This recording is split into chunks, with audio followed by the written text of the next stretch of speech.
I got here, the other Lord Phaethon said you were resting on the couch and just let me in. I meant to keep you company while you slept, but then I dozed off myself. Ugh. I was going to sit here looking super cute, hands cupping my face. You know, like the #1 sleepy face I want to wake up to pose. I can't believe I ended up falling asleep myself. What sleepy face? What pose? That was a lot of words in one breath. Are you sure you got enough sleep, Vivian? No, Lord Phaethon. I was just worried that I had disturbed your rest. Just being able to see you sleeping peacefully is already the highlight of my day. No, my entire month. Though it is a bit late, but... Good morning, Lord Phaethon.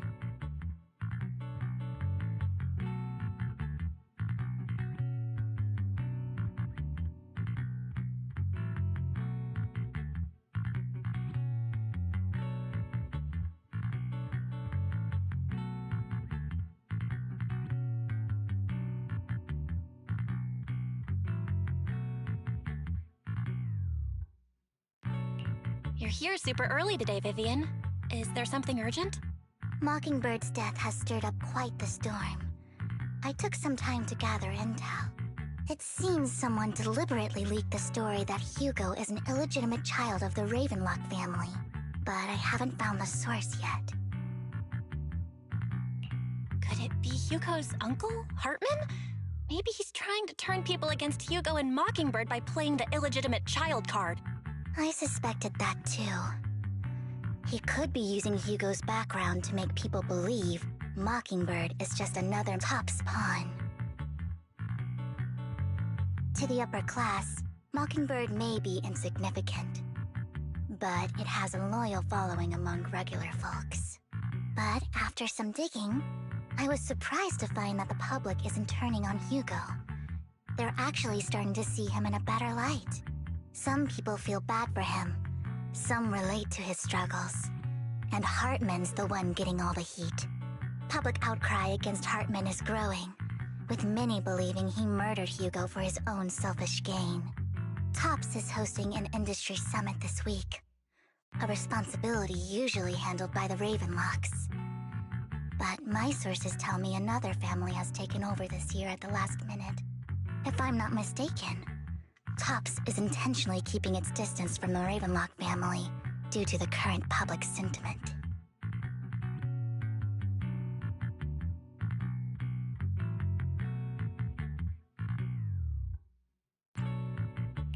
Is someone trying to take advantage of this to get rid of both Hartman and the Ravenlocks?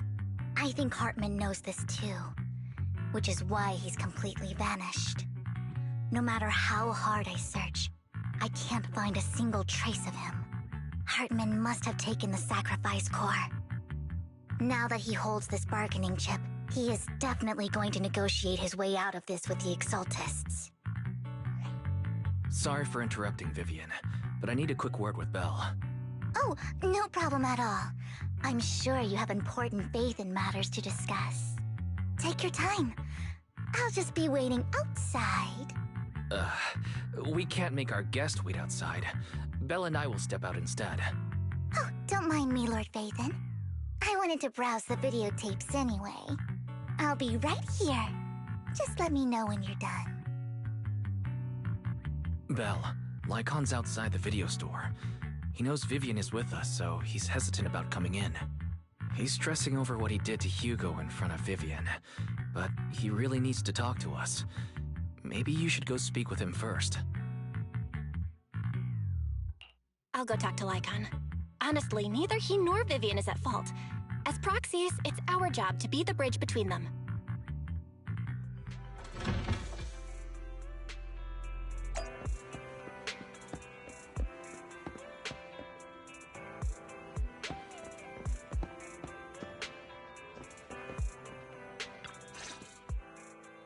Good morning, Master Proxy.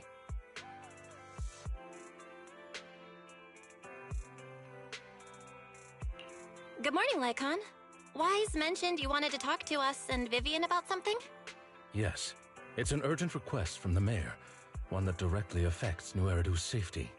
However, before we get into the details, As a former member of Mockingbird, I'm concerned about Miss Vivian.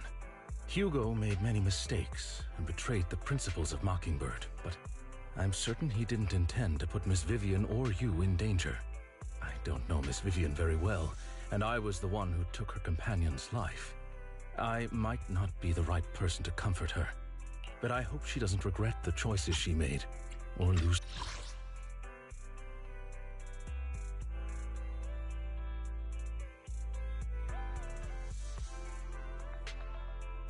faith in the path she chose. Vivian's doing just fine. She's actually been gathering intel and has a clear understanding of where things are headed. She might be tougher than you think. If you're really concerned, why not just talk to her directly? If you'd like to apologize, it should be face to face, right? That's reassuring to hear. I trust your judgment. You've always had a sharp eye for people. Would you mind coming in with me? I'd like to apologize to Miss Vivian in person. No problem, but I'll be staying neutral. Everyone has their own stance on this, and I get where both of you are coming from.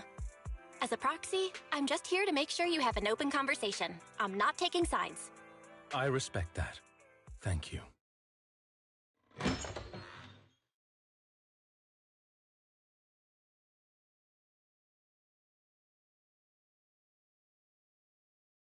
Miss Vivian, I'm very sorry about Hugo. You don't have to explain anything. I'm also part of Mockingbird.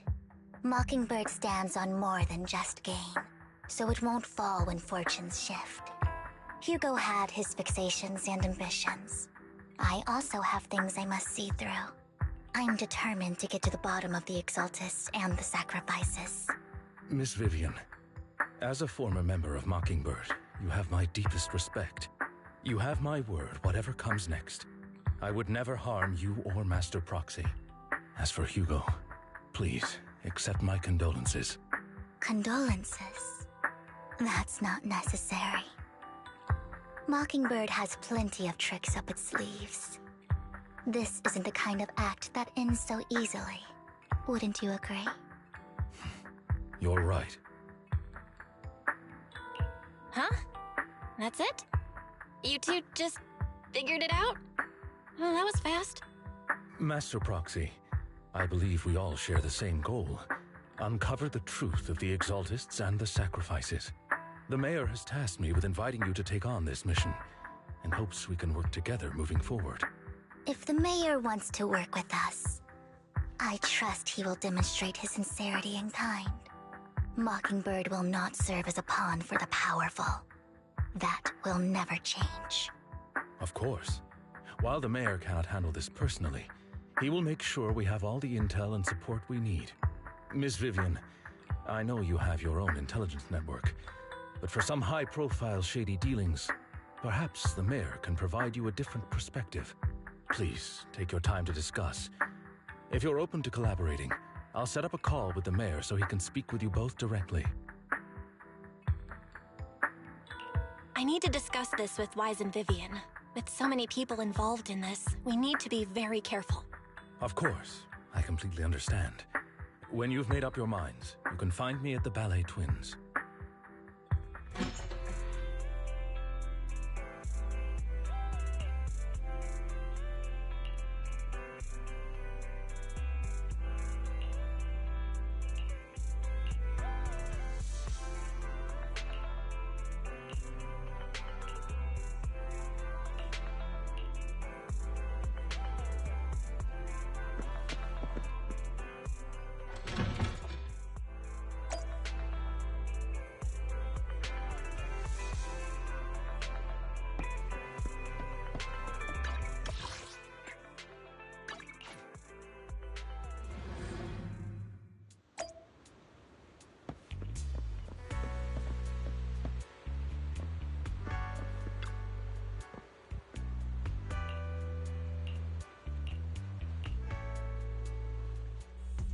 I'll connect the call to the Mayor now.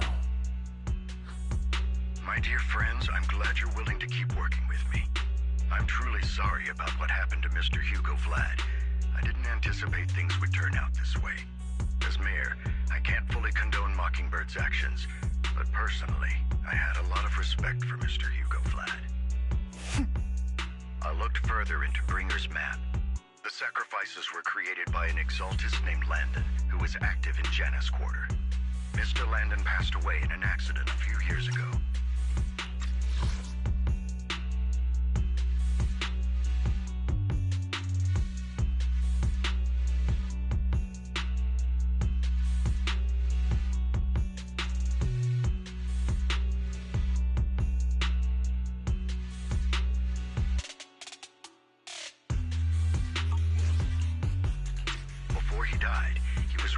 Sacrifices and was said to have created a batch of serum that could turn living people into sacrifices.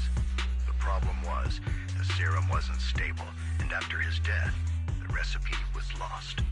No one knows what happened to the exaltist in Janus Quarter back then, but it's clear that after the leader died, there haven't been major exaltist activities in the area.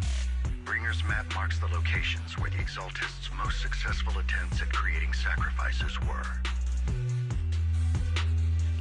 Since this person has already passed away, and the exaltists haven't been active around here for a while, then could it be that this is just Hartman acting on his own?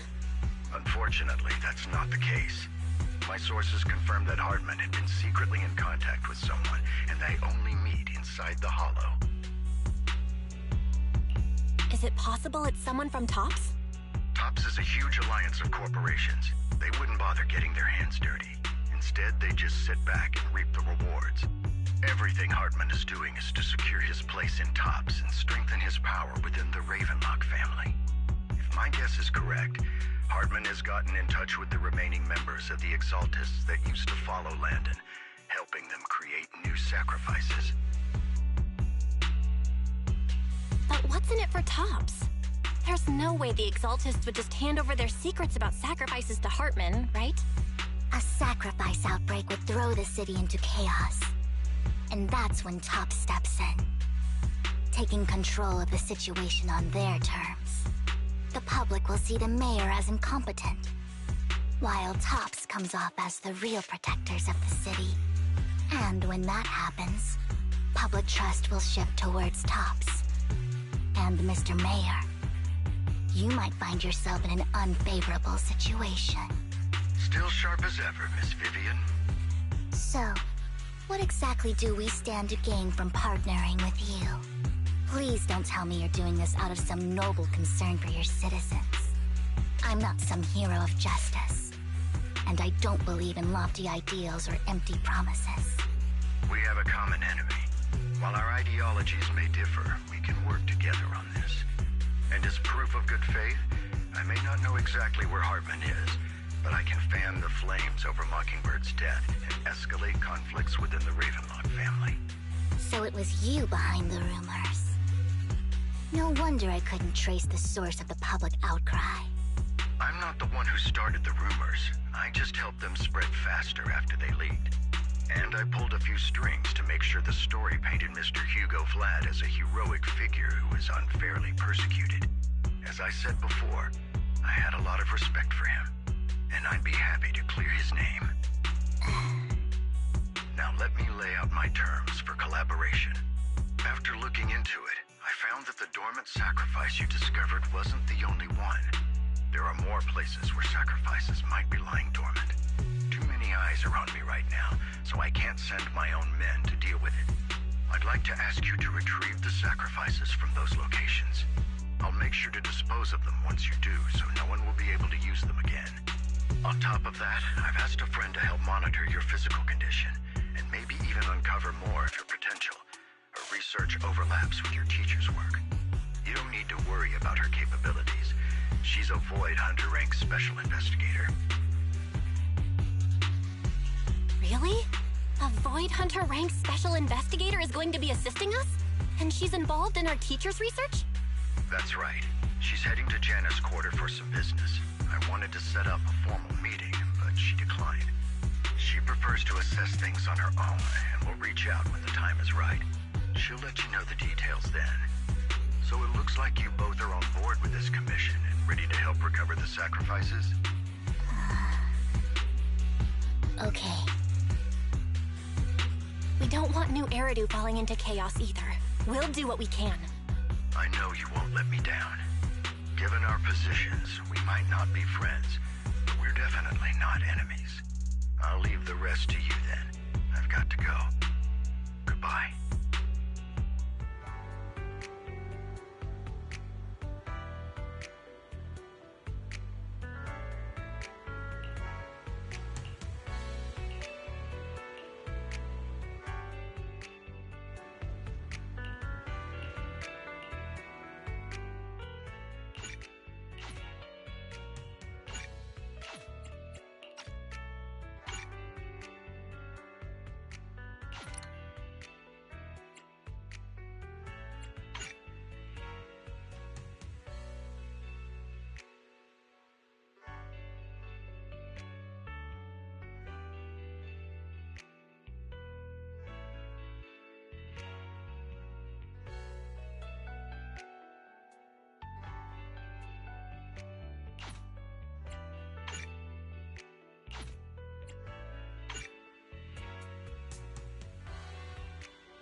Lord Phaethon, thank you for trusting Mockingbird and me.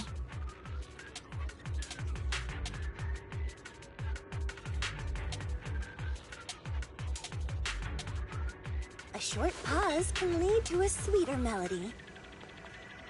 Da da da da da da da da.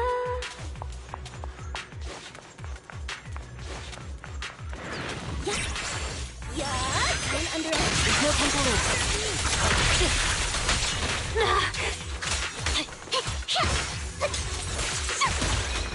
Let my song move everyone.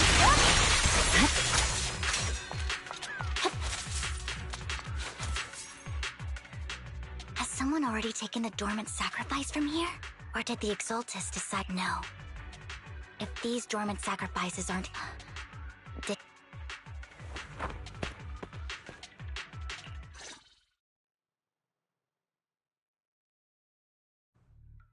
Did Hartman just make up this intel to get a shot working with us at Tops? I've been walking around forever and haven't found a thing. The Ravenlocks have always been a shady bunch. No surprise they've gone downhill over the years. I heard they were pretty loaded back in the day. What kind of business did they run? No clue. On the surface, their businesses seemed legit, but who knows what was happening behind the curtain. Probably something with the sacrifices. I mean, how else would he know about the dormant ones left around here for years? And he was so sure that even if those original sacrifices didn't work out, he had a backup plan. Backup plan? What could that be? Well, that's beyond me. I just happened to overhear something while I was next to Mr. Edmund one day. What's Tops planning to do with all these sacrifices, huh? For research? Do you think we'll ever have a normal life in the Hollows? Don't ask questions you shouldn't be asking. All right. There's nothing here anyway. Let's leave the Hollow and report back on what we found. And we'll make it just in time to clock out for the fieldwork shift. Let's get out of here first.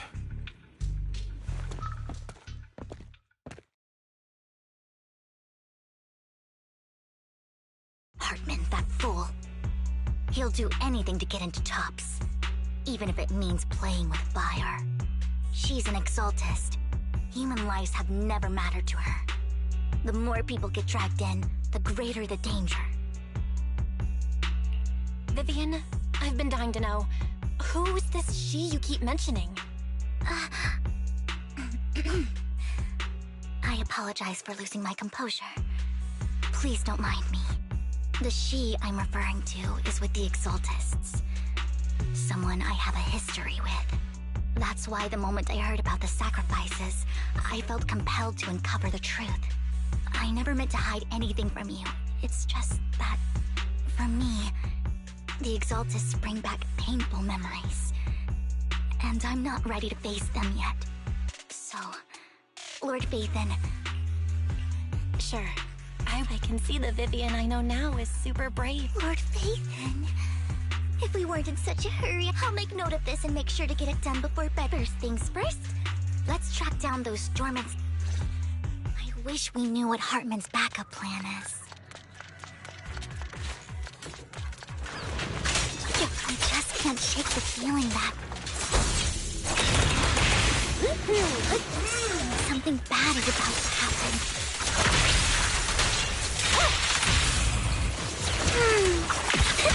The wind is perfect today.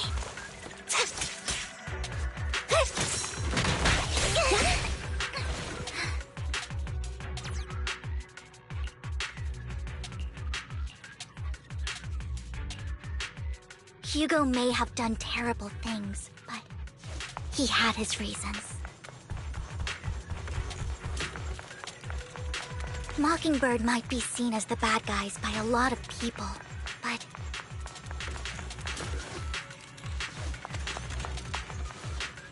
ironically, joining Mockingbird is what put me on the right path.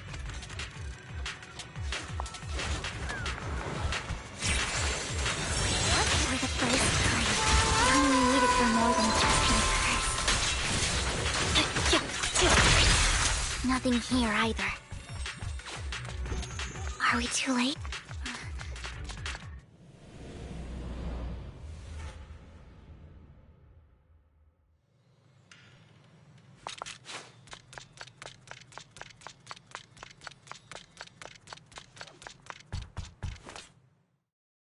I knew it was you, Vivian. Camille! What are you doing here, sis? Are you destroying the dormant sacrifice? Vivian, don't call me sis. I'm not your sister. Are you trying to stop the Exaltists? I never left the Exaltists. You know what Landon did back then! Lord Landon did it for the Creator. His methods may have been extreme, but they were necessary. Back then, you walked away. You should do the same now. We didn't meet today. Take your friends and leave. What's wrong? Are you being forced into this? I can help you. Help me? Like how you helped her? Vivian, you're crying. You see me, don't you? No, You haven't changed a bit, Vivian. No need to hide your tears. I know exactly what's ahead for me. You've made your choice, and I've made mine. One last piece of advice. Stay out of this. She loathes you. I won't tell her we met today. Don't show yourself around us again. Camille!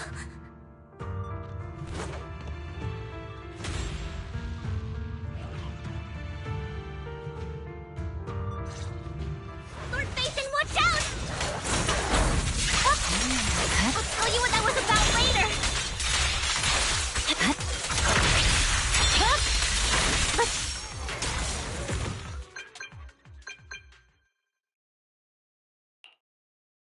You two took longer than I expected. Did something happen? We searched the coordinates the mayor provided.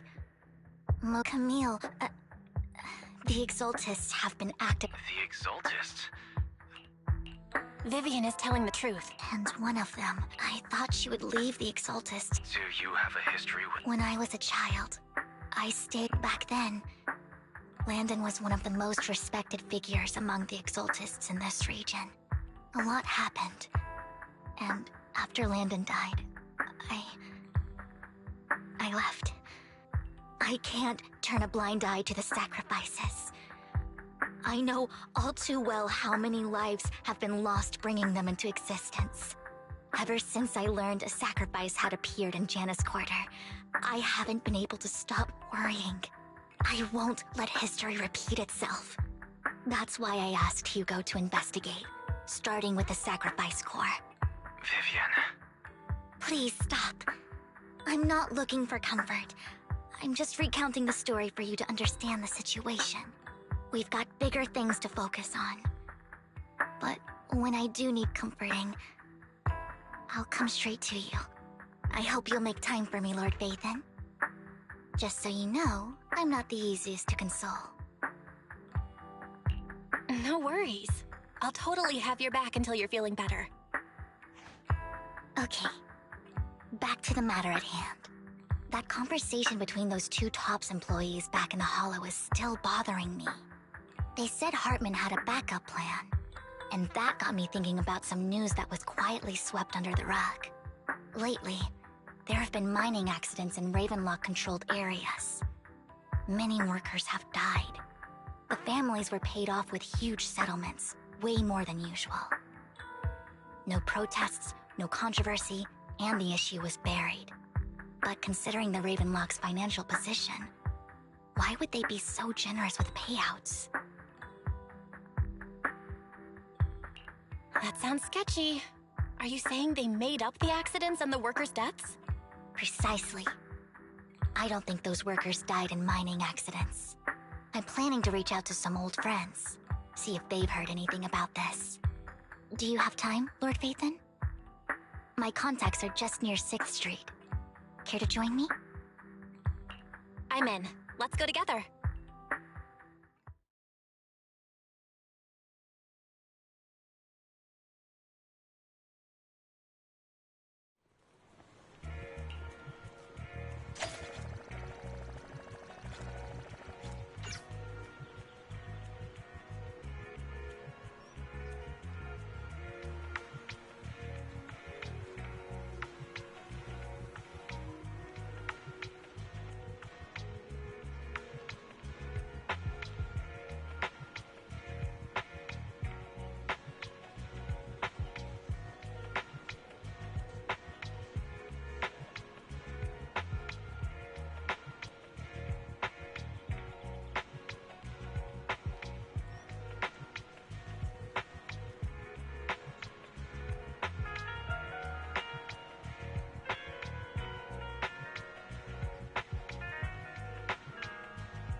An old friend of mine said she has some new intel.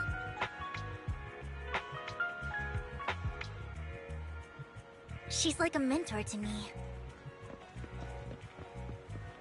I learned a lot about data scraping on Internet thanks to her.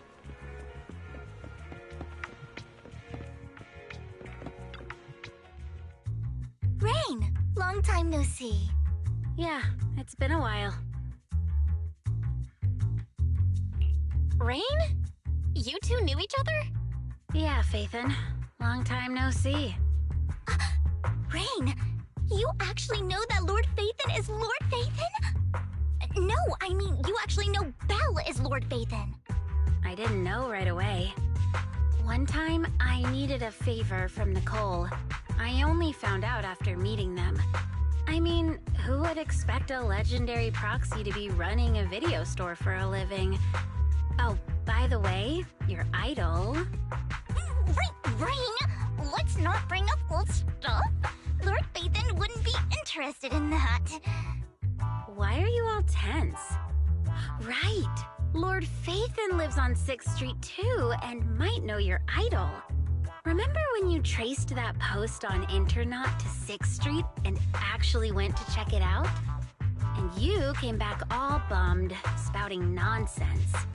Like there was only a black cat at the location, and maybe your idol is actually a talking cat. Or something like that.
Black cat. I'm always sneaking at snacks.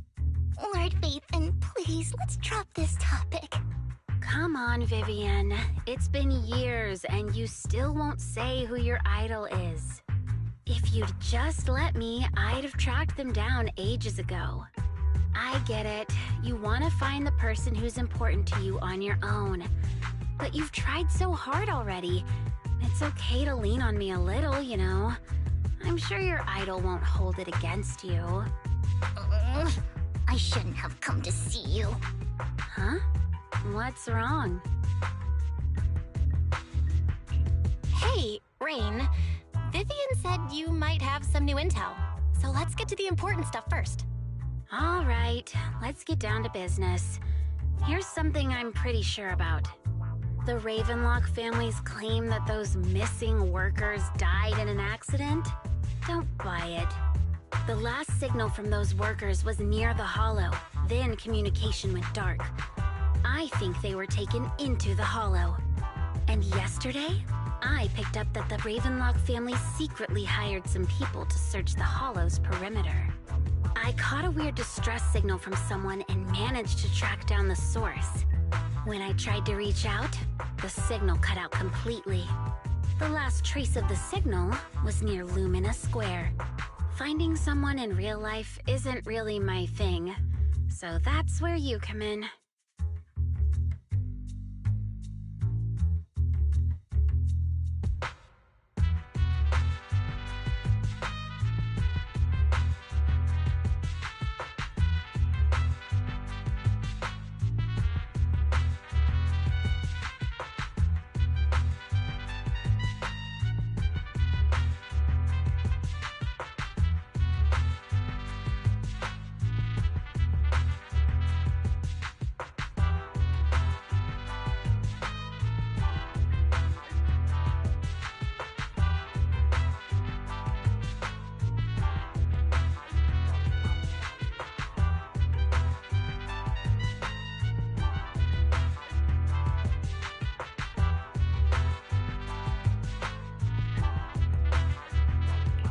Okay, we'll check things out.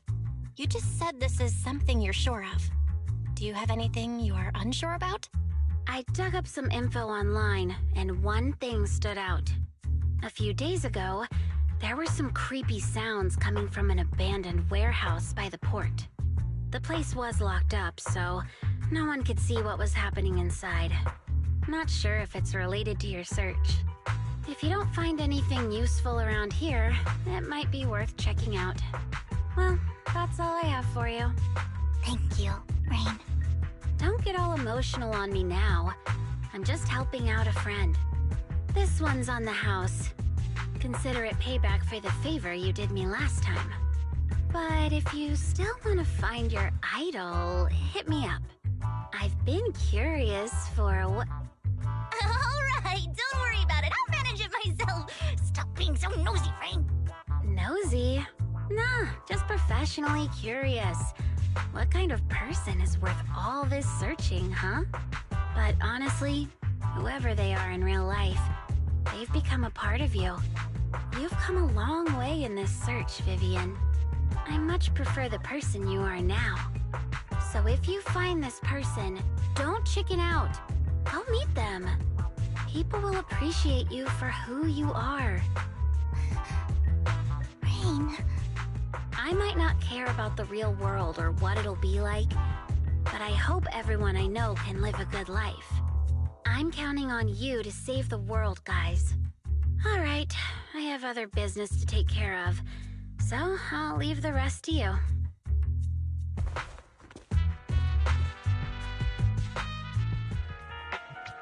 Lord Phaethon, please pay no mind to what Rain said.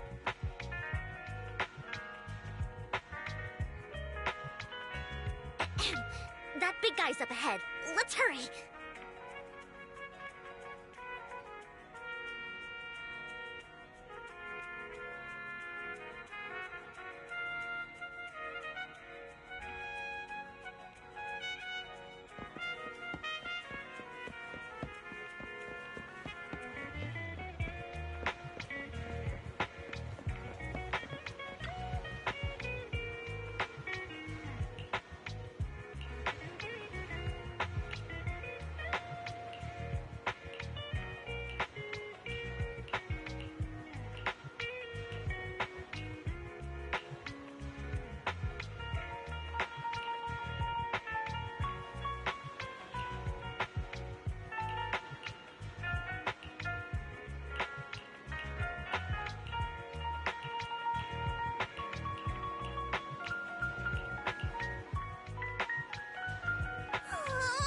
One Denny Boo is just too cute, right?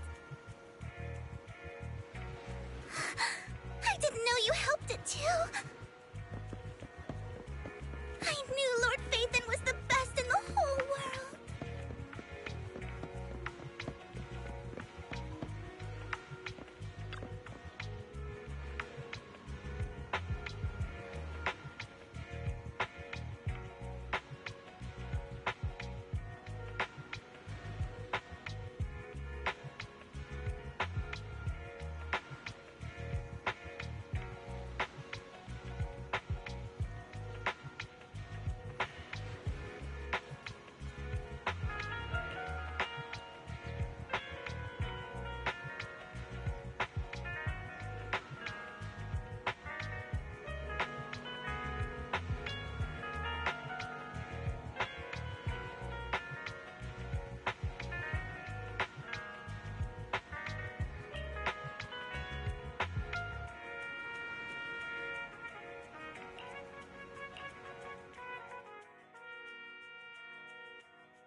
Don't take me back, please.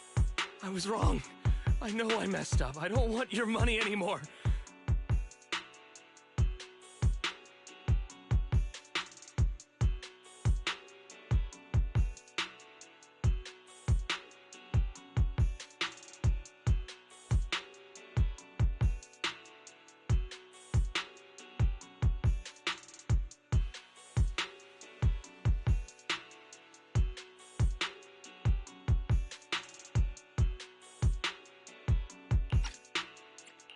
Please, no. Calm down. Who are you? I won't say anything. Just let me go. I don't know anything. I swear, I know nothing. We're not PubSec, the HIA, or the Ravenlock family. We won't force you into anything. There's no need to be afraid. What do you want from me then? We simply want to know where the Ravenlock family took you and what they made you do. I can't say. I can't tell you. I have a family. They'll hurt them. You never saw me. Please, just stop asking. Don't you wish to see your family? I don't deserve to see them. It's my fault. I was greedy. I did this to myself. But your family must miss you dearly. I'm sure they won't blame you. No, it's my fault. It's all on me. I don't want to drag them into this. If the whole ship is sinking, no one on board can escape. I'm just a nobody. And right now, there's nothing I can do to change anything. If you care about your family and friends, now is your chance to stop the disaster before it's too late. Even a butterfly flapping its wings can send a tsunami surging across the ocean. No one knows how this will turn out. But if you do nothing now, the only thing waiting for you at the end will be regret. We're not here to turn you in, and we won't force you to confront them. You'll be safe with us. I'll help you return to your family. But you must tell us precisely what happened. Hartman offered a huge amount of money, looking for workers to go into the hollow to guard something. The money was way too good. We all kind of figured something wasn't right. I thought it was just smuggling or guarding some kind of illegal ether resources, so I signed up. After we sent in our applications, Hartman's men took us into the hollow. The first place we went, there was a strange box. When we got there, they handed us some pills, saying they'd improve our aptitude for ether, for us to last longer in the hollow. But after I took them, everything went fuzzy. Something was definitely off about those pills. When I woke up, I saw my coworkers dead in front of me. And there was blood all over my hands. They said something about me being a good experiment, moved me somewhere else, and locked me up. They wanted to inject me with something. I got scared and didn't know what was gonna happen. But then a blonde guy found me, gave me a carrot, and let me go. So I escaped.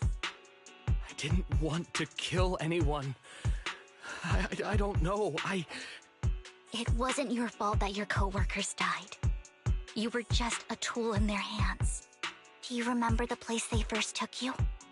Do you know what was in that box? I only remember the first place was like a rooftop. I think it was on top of a tall building. What exactly was in that box? I can't remember. I'm not lying. Those pills they gave us, they make you hallucinate. I took just one and my mind felt like it wasn't my own. My memories turned into a blur. I'm telling the truth. I'm not trying to run from my mistakes. I just really can't remember what happened. I know you're not lying. We'll arrange for your protection. You can rest easy and recover, and your family won't be dragged into this. Once this is all over, you will be able to reunite with them.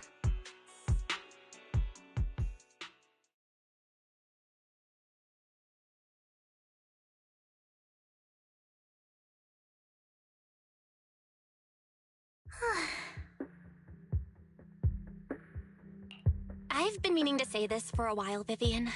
You're just so calm and decisive when things get tough. Totally different from the impression you gave me at first. Actually, I wasn't always like this. I used to run away when things got tough. There was even a point where I just wanted to disappear. As if my very existence was the source of suffering. I wondered. Perhaps leaving it all behind could put an end to the pain.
Whoa.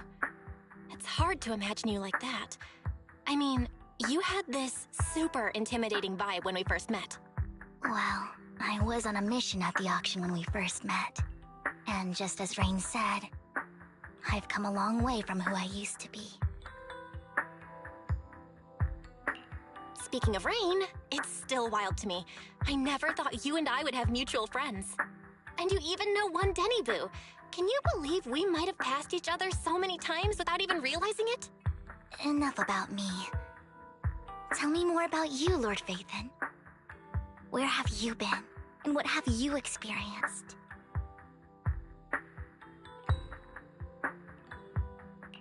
Looking back, I feel like I've been through a lot lately.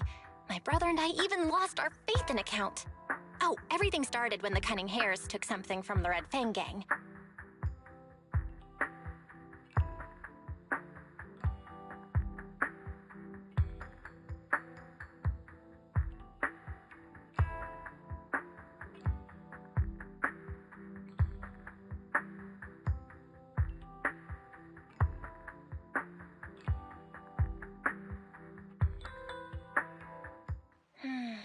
I remember it should be around here. That store's been sitting in my favorites for ages.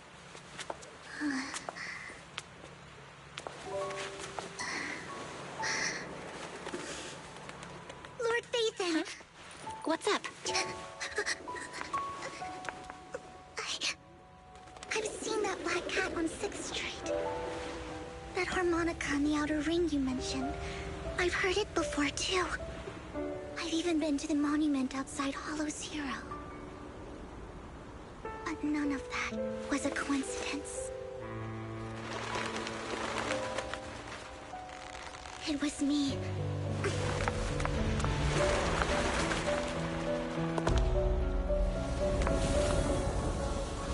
Following you, and now I've finally made it to your side. Ever since I was little, I had been seen as the bringer of bad fortune. I had traveled to many places and witnessed far too much misfortune. Every tear I shed brought disaster. I've heard too many curses to count.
I loathed my tears as much as I despised my own existence.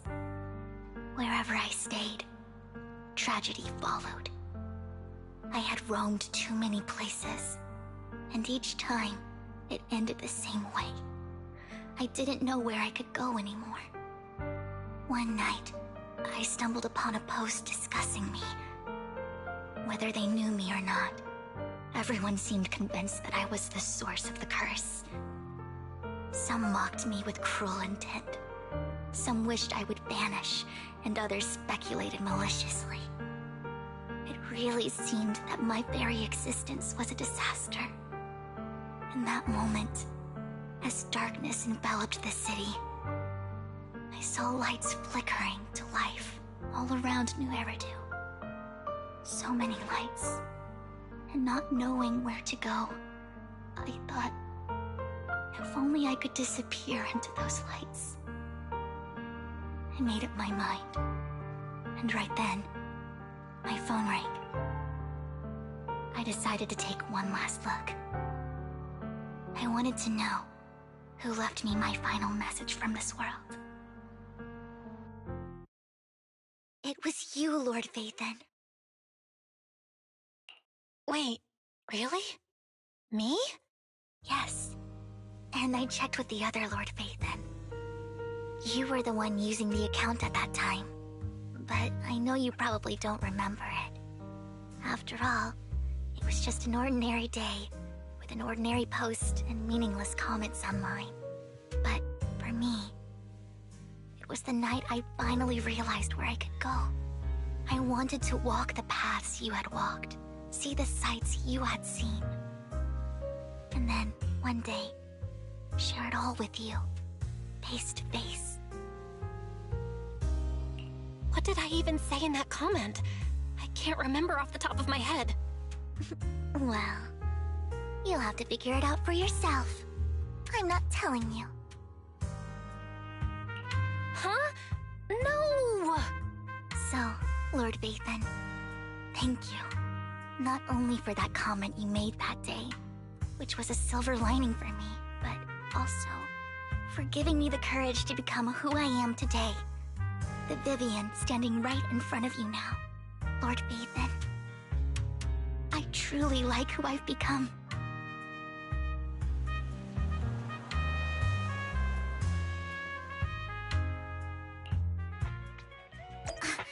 Lycon just sent a message. There's an update.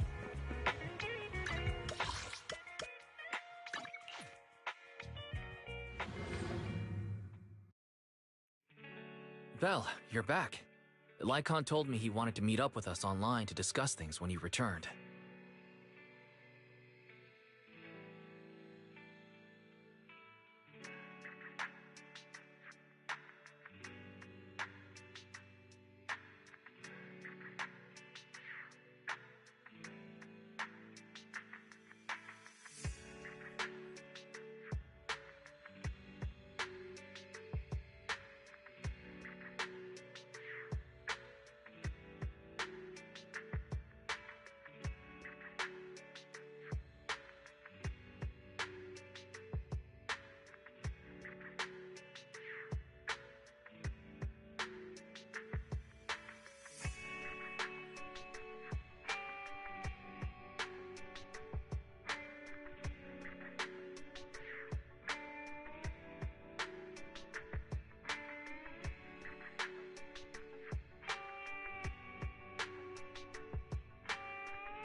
I'll call him now. Master Proxy, Miss Vivian. The gentleman Rena brought back has stabilized and calmed down now. Based on his account, we've identified where Hartman is hiding the core. He also mentioned that Hartman plans to trade the core with a group of people. We suspect that this group consists of members from the Exaltists. I knew it. Now that we have the location, it would be splendid if we could seize the sacrifice core before they do. Precisely. We hope you can head to the location as soon as possible to secure the sacrifice core.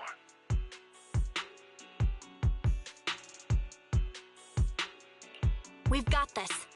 I have other matters to attend to, so I'll leave the retrieval of the sacrifice core in your capable hands. The mayor's friend that he mentioned before will also be assisting you this time. The target coordinates have been shared with her, and she'll meet you there. Please ensure your safety, and I wish you all the best.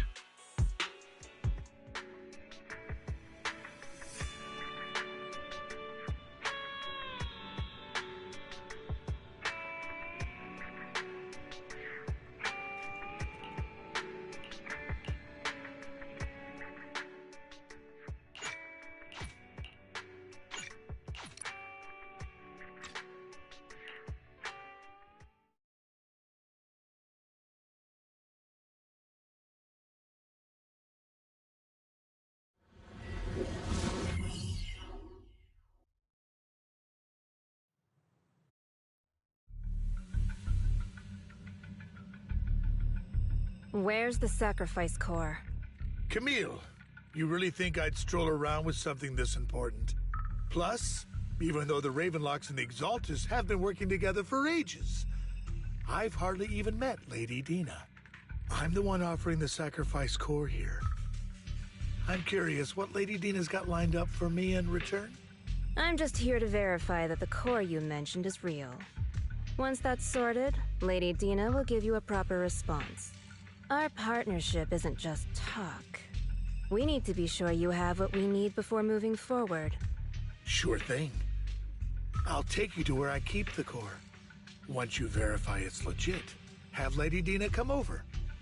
We'll lay everything on the table face to face. All right. Lead the way. It seems Hartman is trying to bargain for more. What a greedy and insatiable man. It's just that... why would they only send Camille for something as important as the sacrifice core? And I can't shake the feeling that Camille doesn't want Hartman and Dina to meet. Why is that?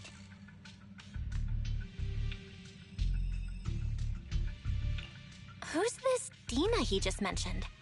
Is she the leader of the Exaltists? Kind of. Lord Vathan, I really think we should hurry. We must get to where Hartman keeps the core before anyone else does.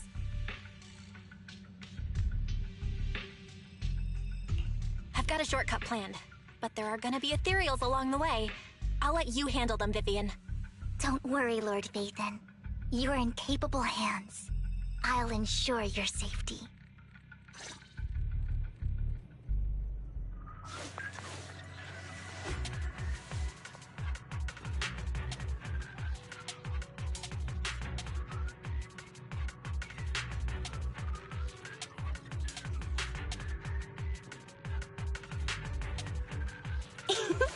Lovely, isn't it? Da da da da da da da da.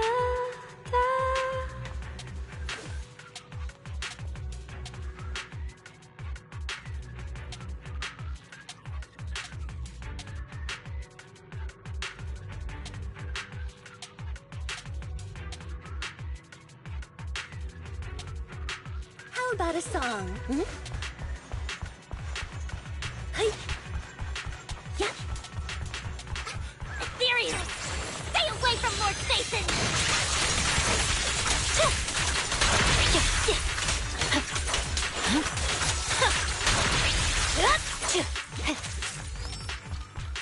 Looks like Hartman's trying to negotiate for more leverage.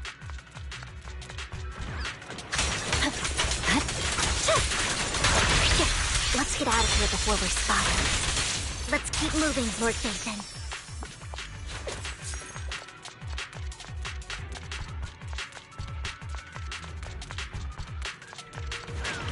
enemies to me, Lord Phaethon. All for Lord Phaethon! Let my song move everyone. I see it.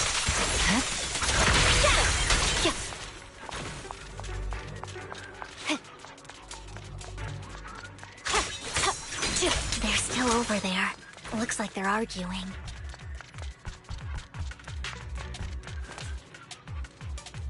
This is our chance. Let's hurry.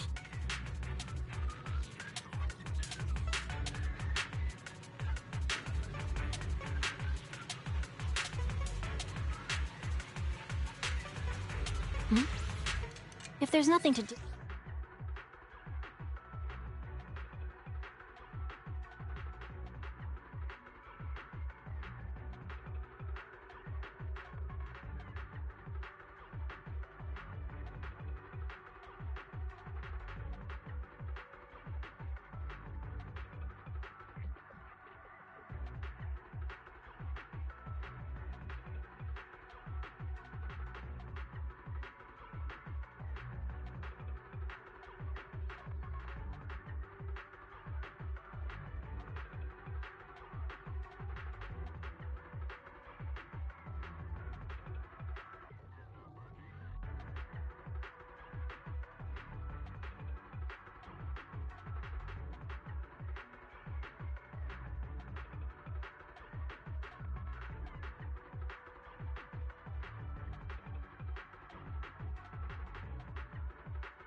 no matter who has the sacrifice core, Hartman or the Exaltists.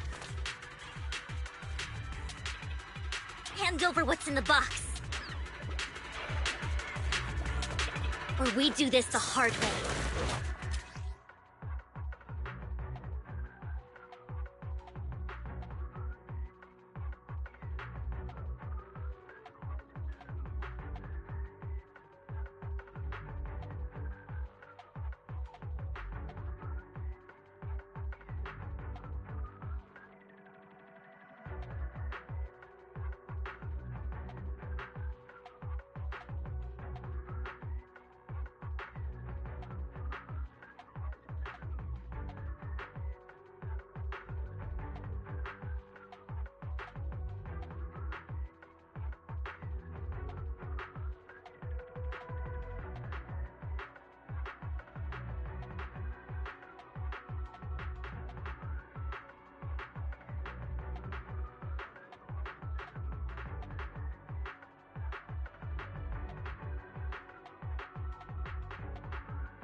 First, hurry and secure the sacrifice core.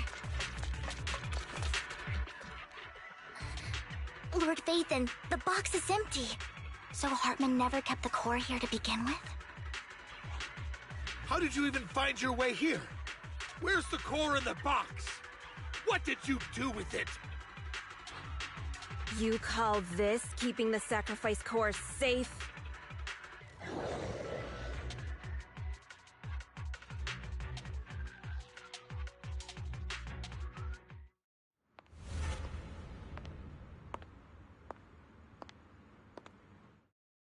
Vivian, it's been ages. Dina! Oh my, you actually remember me. So sweet. Look at you, thriving. I thought you'd totally forgotten about our past. So, tell me, do you ever dream about the people you've killed? Are they crying in your head all night? Back then, I had no idea. You had no idea? While you were soaking up all that love from Daddy and everyone else, you had no idea what was going on? I wasn't... Lady Dina, Miss Vivian didn't actually... Camille, when did I say you could meet up with Hartman today? I just wanted to make sure the sacrifice core is legit. I was worried Hartman might try to pull a fast one on us. Really? So loyal. I thought you'd be more like the old days. Just a few words from Vivian, and you'd be plotting my demise. Just like what you did with Father. I won't, Lady Dina. Don't even think about betraying me, Camille. You owe me for what went down back then. However, I do understand your worries. This core, it's fake. No way! I got this straight from Hugo! It can't be fake! How can you just claim it's fake without any proof? Ugh, seriously.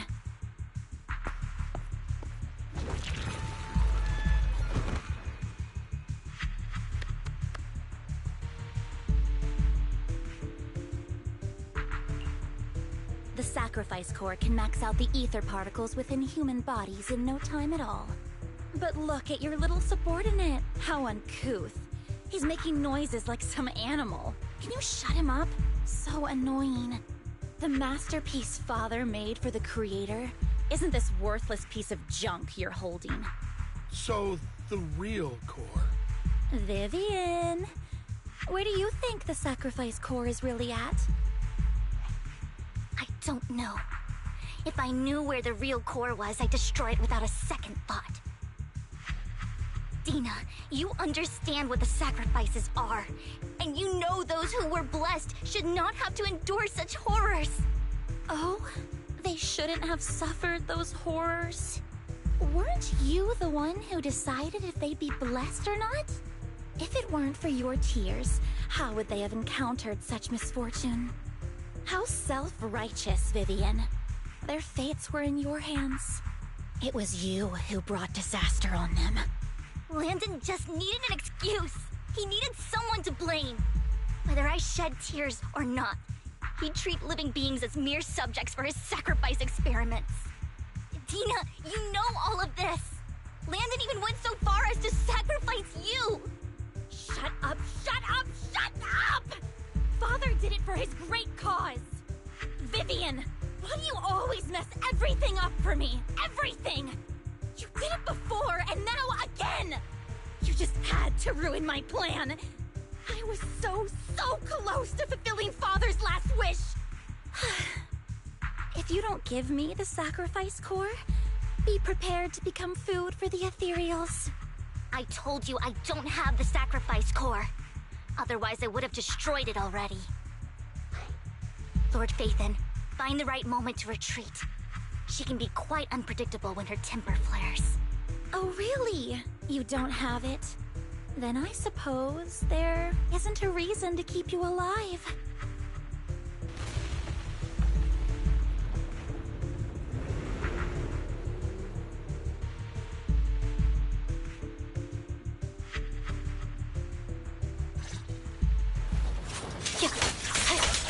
More ethereals are coming.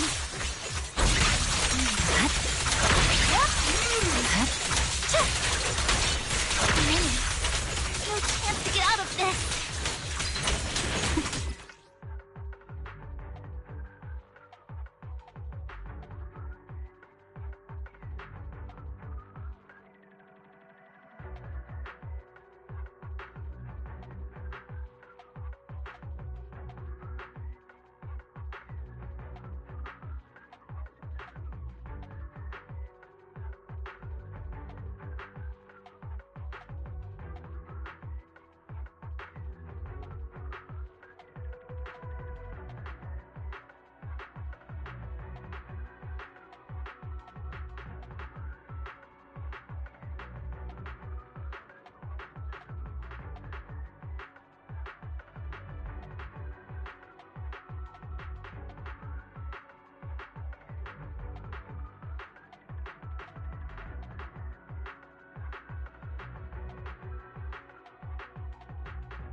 My blade is already sheathed. Stay away from Lord Nathan! There are so many.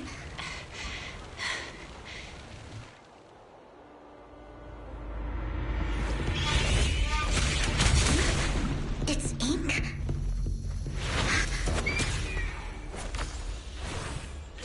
Shun Palace, good fortune, closed gate, safety. What? An evil miasma gathers here. Another place of conflict. If you wish to avoid disaster, then head southeast.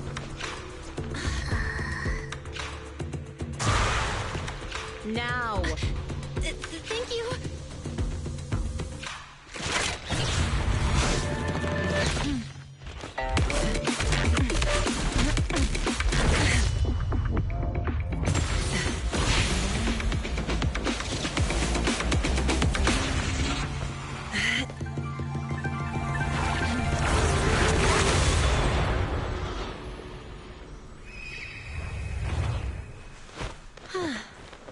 Finally, peace and quiet. You must be Belle, right? Mayflower mentioned a special partner might need my help. Can I ask, who are you?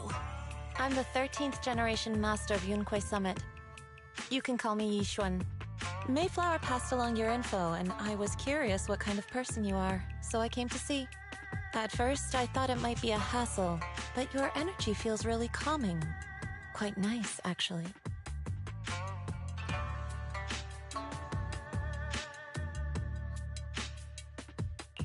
Oh, so you're the investigator the mayor talked about. Yes. He also asked me to be your temporary teacher and offer you a bit of guidance.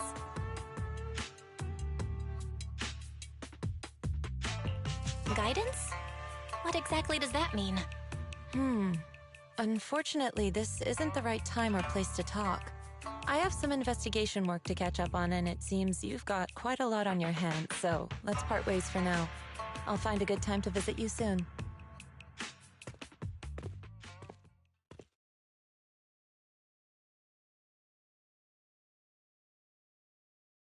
I'm so sorry, Lord Vathan. I'm just not feeling very well. I think I'll head back for now. I'll investigate the sacrifice core and reach out once I find something.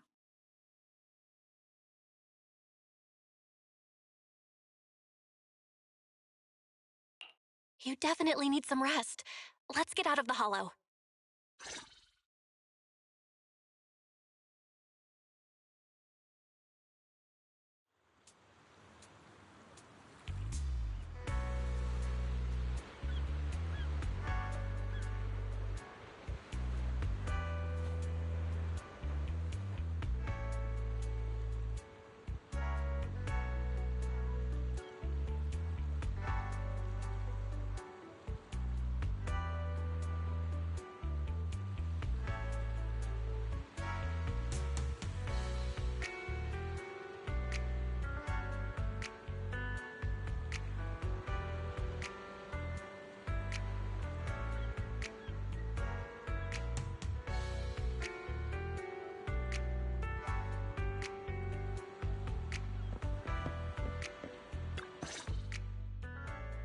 Lord Vathan, are you going to rest now? I'm not in a hurry to get back. You've been kind of off since we got out, and it's got me worried.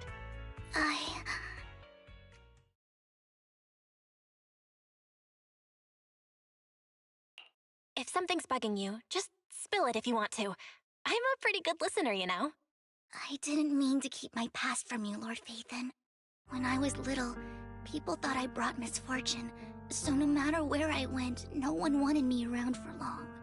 Then, one day, Landon adopted me and brought me to the Exaltists. There, I met Dina, who was so kind to me, treating me like a dear sister. She told me her father, Landon, was a great man who'd one day make everyone stop fearing the Hollows, so all life could live freely inside and outside of them.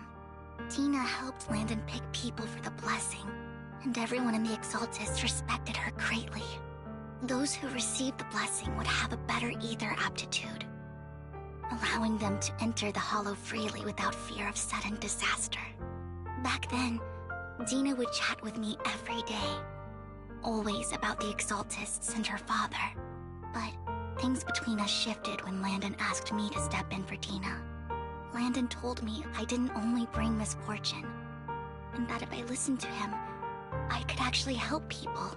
After that, he'd take me to meet people, and if I shed tears, he'd give them a blessing medicine.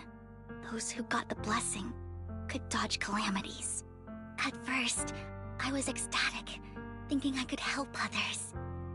I shared my joy with Dina, but that was when she started to pull away from me.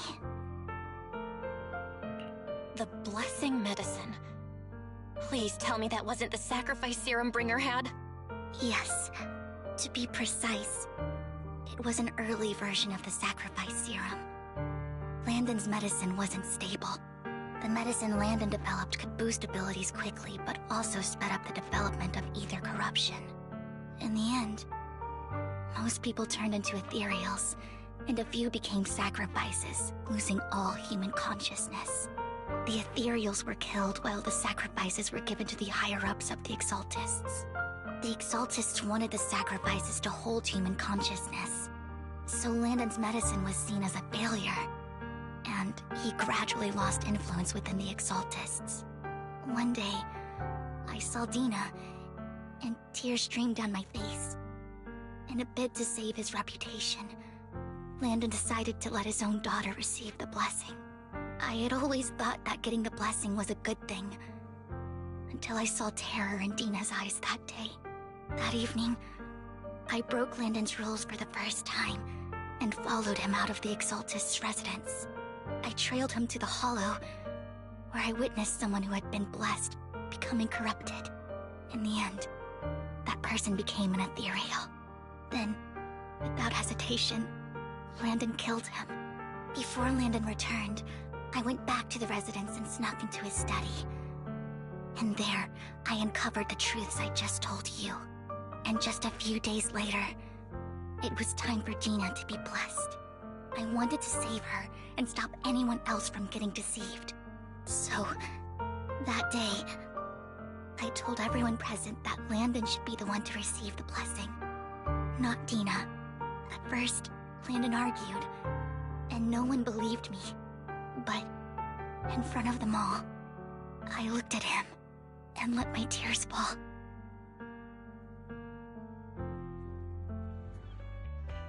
Lord Landon, please accept the blessing.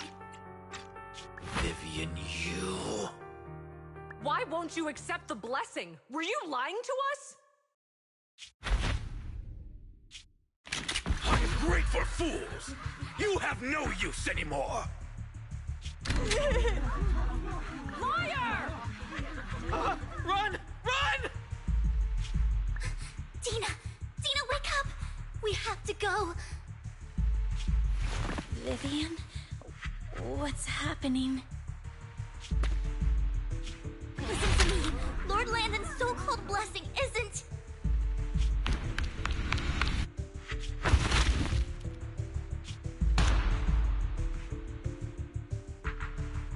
Father!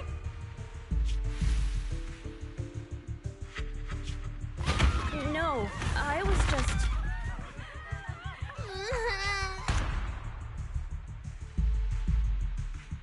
Father!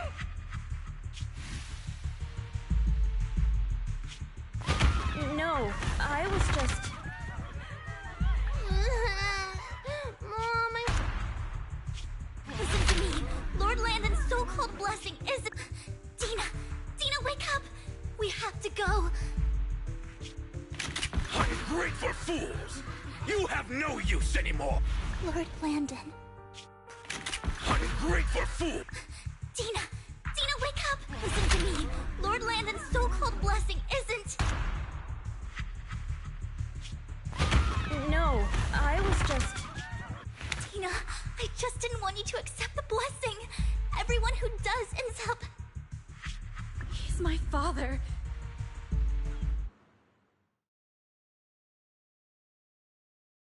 I thought once Landon was gone, Dina would leave the Exaltists. I never expected her to continue his research, or that Camille would stay. Camille lost her entire family in a hollow disaster, so she's always supported the Exaltists. She's not a bad person. She's just someone searching for hope. She joined the Exaltists very early on, and even watched Dina grow up. That day, she was just so desperate to save Dina that she... All these years, she's been following Dina, taking care of everything out of guilt, I think. But I didn't just fail to save Dina. I trapped her. I see misfortune approaching, but I can never change its course or avoid the bad ending. Maybe I really am a bringer of misfortune.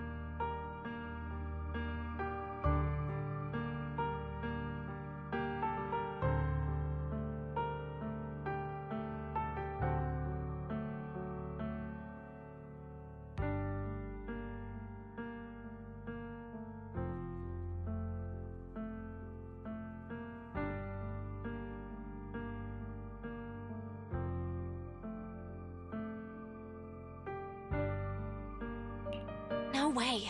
You're not the one bringing bad luck. Whatever went down with the Exaltists, Landon used you. As for Dina and Camille, they know the truth, and they just made their choices. The Hollows and the disasters they caused took more than just their loved ones. But not all survivors cling to obsession and hatred like they do. Lord Phaethon. You need to believe in yourself. You're currently resolving the sacrifice crisis with your own effort. I remember you saying you really like yourself now. So what's changed? Yes, that'll always be true. Thank you for listening to my story today. Years have gone by, but I've never had the courage to face all this. Maybe Dina and I were meant to meet today, so I could finally spill it all out. It lightens my heart a little. Lord Phaethon, you truly are a wonderful listener.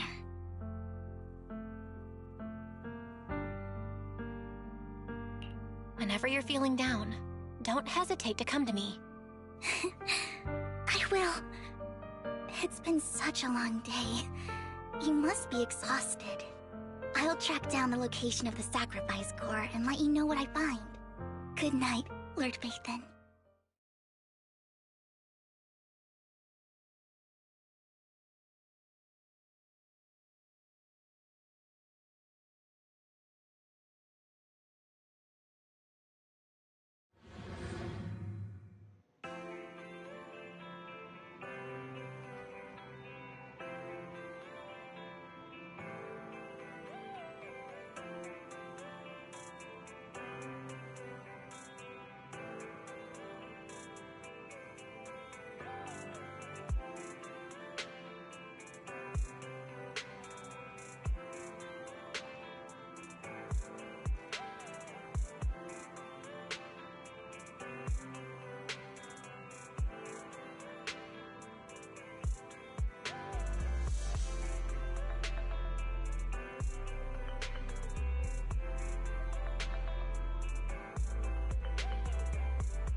Shul, I didn't expect you to be working here.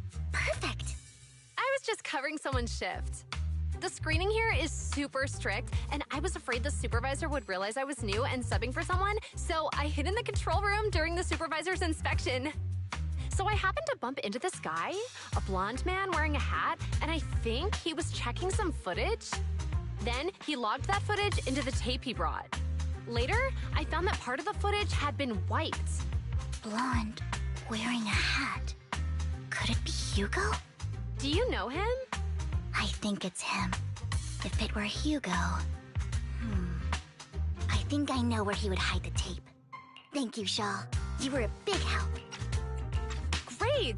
You also helped me a lot when I started working. I used to make mistakes all the time. If it weren't for you cleaning up my messes, I would have been fired ages ago. So I'm happy I could help you too. All right, go ahead and do what you need to do. We'll catch up another time.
If I'm not mistaken, you and Vivian share the same goal.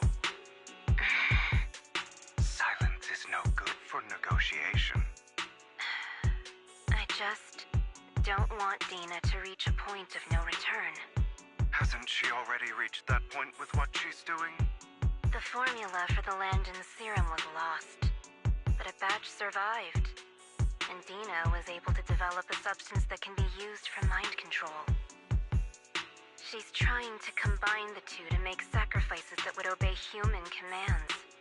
If the dormant sacrifice and the remaining Landon serum are destroyed, we can put an end to this. Dina's concoction can't create...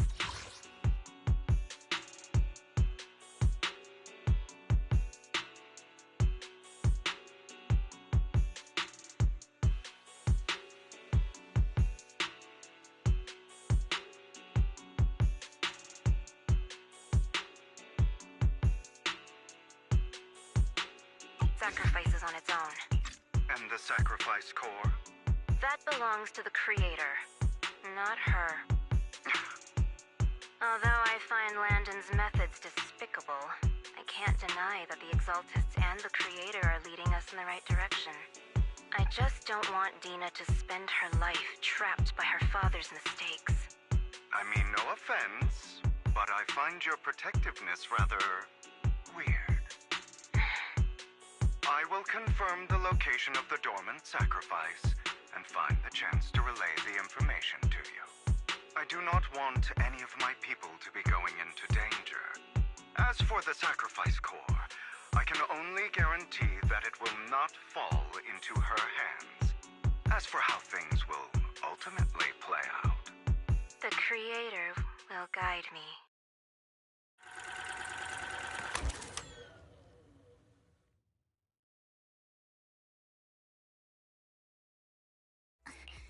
Camille was actually destroying the dormant sacrifice?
Now Camille's actions make sense.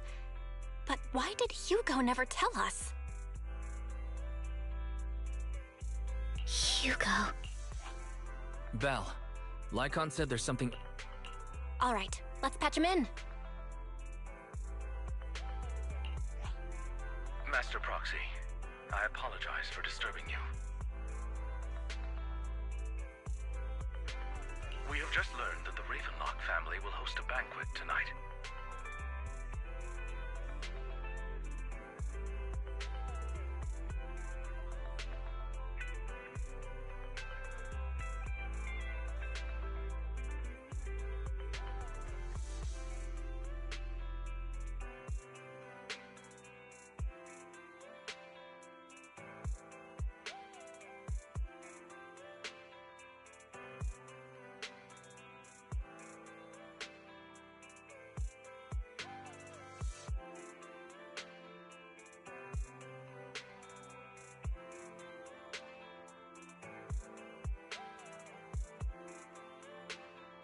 This banquet is rather special, as they're allowing members of their family to invite business partners to attend.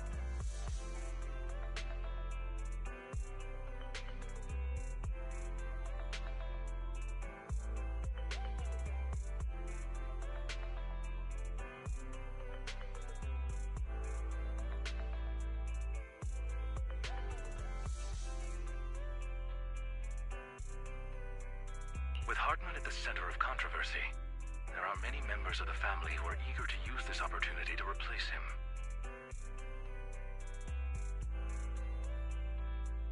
The mayor has been spreading rumors of a young tycoon who inherited a sizable fortune and is looking to partner with a person from an old and influential family.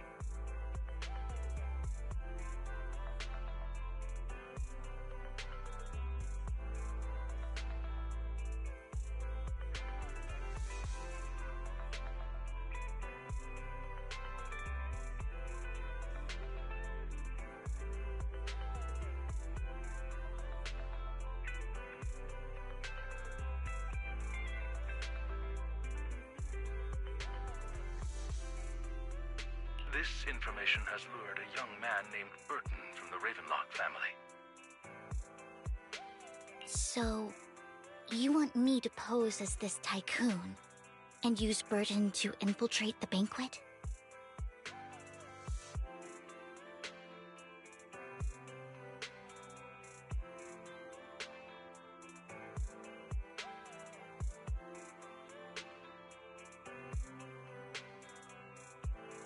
Correct.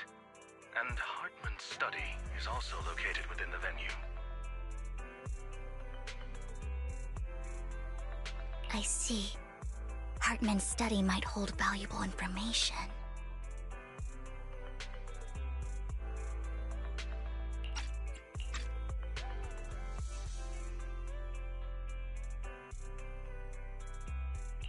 So, what should I do?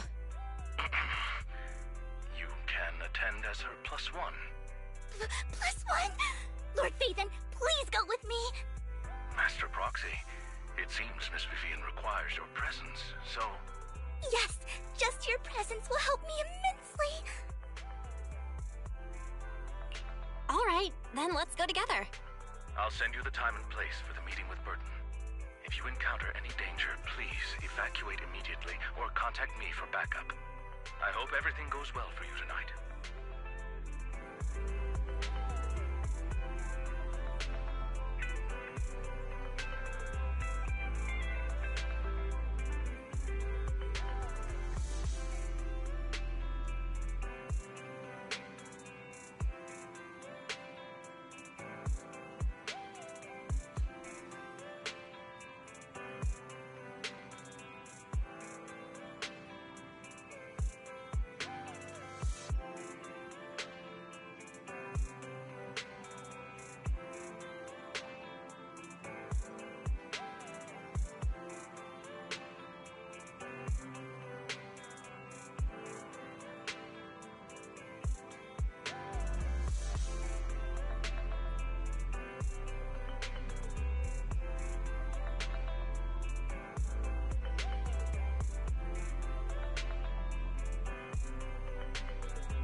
Miss Banshee, I believe I've shown you my sincerity.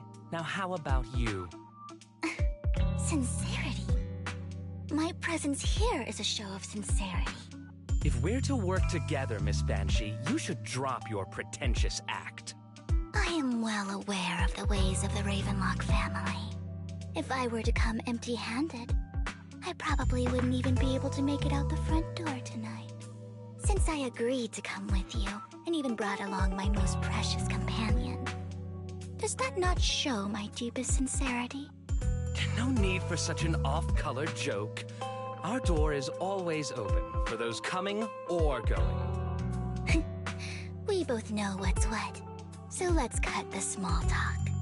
I know far more about how the Ravenlock family made their fortune than most here. I am also well aware of why Hartman, despite such a massive scandal, still remains in power. Oh? Do tell. Exaltists, blessing, sacrifice, Landon. Where would you like me to start? How did you know that? No, who are you? Don't be so tense. If I'm not mistaken, it's about time the banquet began. My companion and I are practically famished. Is this how you treat your guests? By letting them starve? Perhaps when we've had our fill, we'll remember where the sacrifice is hidden. You know where the sacrifice is? So, can we go get something to eat now? And I'm also looking forward to receiving a special dessert from you. We can discuss what you wish to know while we enjoy dessert. Of course. I wouldn't let such an important guest discuss matters on an empty stomach. As for dessert, I will prepare it myself, and I guarantee it will satisfy you. I'll come find you later. I wish you a pleasant evening.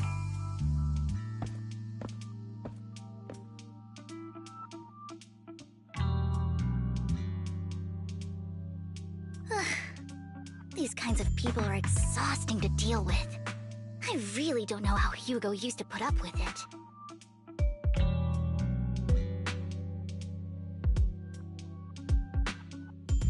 What did you mean by dessert just now? I couldn't really follow. Hugo taught me that bringing up dessert in such situations is a way of telling the other party they need to offer more. Fortunately, that old fox Hartman is terrified of losing power. He's definitely keeping the destruction of the sacrifice and the fact that the sacrifice core is fake hidden from the other family members. Otherwise, Burden wouldn't have been so willing to raise his offer. Lord Phaethon, let's find Hartman's study when the banquet is at its busiest.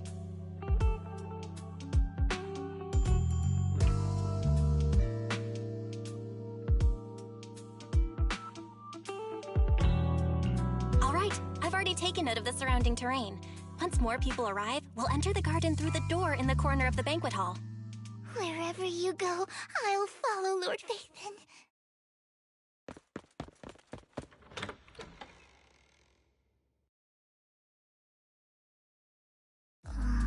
Isn't this going a bit too well?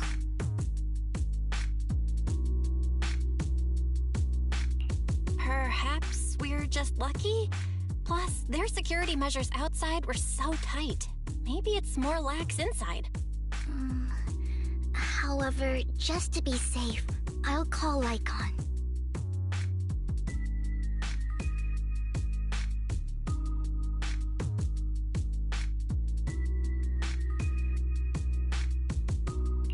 Let's check Hartman's recent correspondences for clues.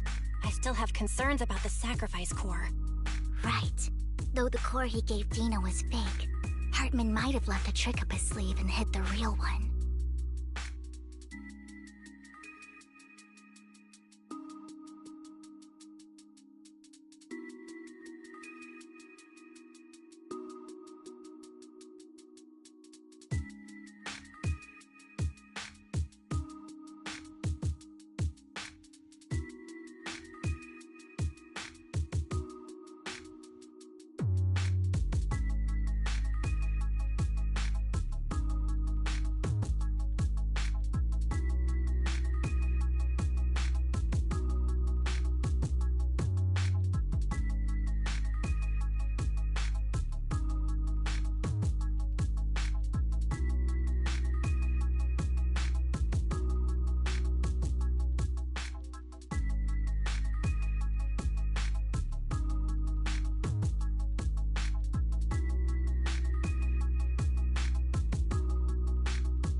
then let's split up.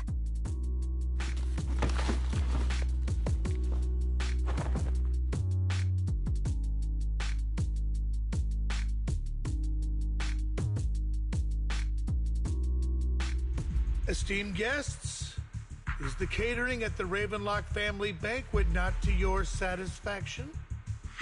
So much so that these two distinguished guests felt the need to come to my humble office to scavenge for food. Don't want to come out? Well, after all, you don't have long left. Burton, that greedy idiot, fell for the mayor's trap. But I never expected that he would bring you into my territory. I suppose I should thank him. Otherwise, I would have had to go to great lengths to eliminate you. Vivian, Phaethon, give Hugo my regards. Tell him I shall be taking the wealth and power of the Ravenlock family for myself.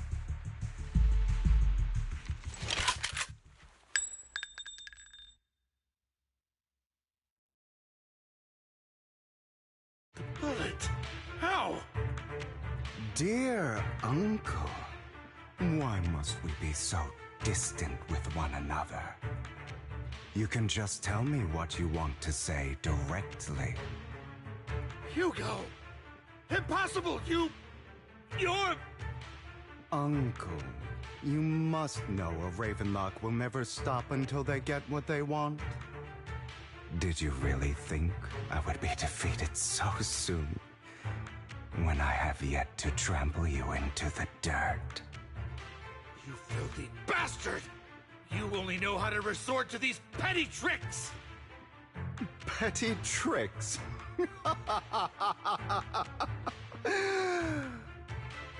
Perhaps you'd like to know what I managed to accomplish using this faked death of mine. My dear Uncle.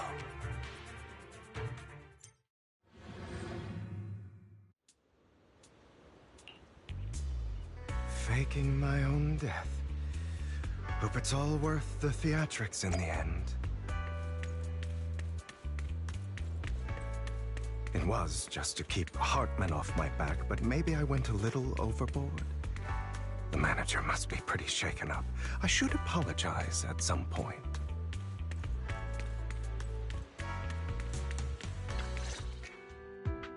You're taking longer to rest than I expected. Lycon, you think too highly of my physical capabilities. Well, thank you for your cooperation. I must say, if nothing else, at least your acting skills have improved. Why do you look so angry? You should be happy. We pulled that off together with flawless teamwork and managed to fool everyone. Drop your foolish facade. I'm glad you still remember the code we set all those years ago. And thank you for ensuring your sleight of hand didn't deteriorate. Oh, right. I should also thank the blood bag hidden in my clothes and our other props. Do you remember when we last used this trick? It was probably ages ago. Sometimes I really don't understand you. Have you never thought about what the consequences would be if I didn't understand your code? If I decided against helping you? Or if I just couldn't control my strength properly? You'd understand it. Of course, if things really did go awry, I had alternative plans. You wouldn't be so arrogant as to think I'd bet everything on you, would you? You're insane. No, I'm flattered. So what exactly is the purpose behind all this? Surely after going to such great lengths to erase your own existence, you don't just plan to hide here and reminisce about the past with me. Don't try to brush this off. I've already helped you enact your plan. Tell me the truth. Don't get your tail in a twist. I have more plans that require your assistance, so naturally I would not hide anything from you. Simply put, as things stand, whether as Hugo Vlad or as Mockingbird, I am doomed to die. Seems you've made quite a few enemies. As a member of the Ravenlock family, I negotiated with Edmund and managed to obtain resources from Tops for my future plans. I also confirmed what attitude they held toward your master, the Mayflower family.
Meanwhile, I used my identity in Mockingbird to strike... Oh, by the way, the crime declaration letter that your dear mayor received, that was also sent by yours truly.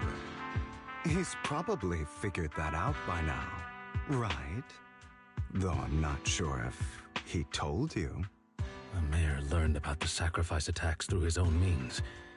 It lacked an opportunity to take action. That warning letter was precisely what he needed. You aren't hopeless yet. How delightful. In short, I'm more well-informed than your lot because I get around, dealing with all these different important figures. But of course, it comes at a cost. It's only fair. After all, you can't hide the smoke from a wildfire. Rather than trying to carefully tame it and risk setting yourself alight, it's better to let it burn free. When I helped you put on your little act, killing you in front of everyone, you left the sacrifice core to Hartman. That was intentional too, then? Oh, yes. And it worked like a charm, didn't it? Now no one cares for me anymore, and all eyes are on Hartman. A perfect situation for keeping the Ravenlock family in check while dealing a cutting blow to the Exaltists behind them. Another crucial point is Vivian and Phaethon. I must sever any ties they have with me or Mockingbird. Although I feel bad for Phaethon about what happened, but it had to be done. That's the only way they would be safe, allowing the plan to continue. I noticed that you never turned your blade toward Master Proxy. So, those words you said back then were also... I will bloody my hands. I will carry the weight of my sins. I will become the Abyss. Obviously, it was all an act. My acting has always been impeccable, as you know. Hugo, you're taking such a tremendous risk. Why? Would you believe me if I said it's for justice? But unfortunately, it's not. I want revenge on the Ravenlock family. And I will make sure that despicable excuse for a human being, Hartman, suffers a slow, torturous end. Of course. I also promised Vivian that I would help her investigate the whole thing with the Exaltists. That's all. You don't look too good. Is it your wounds? No.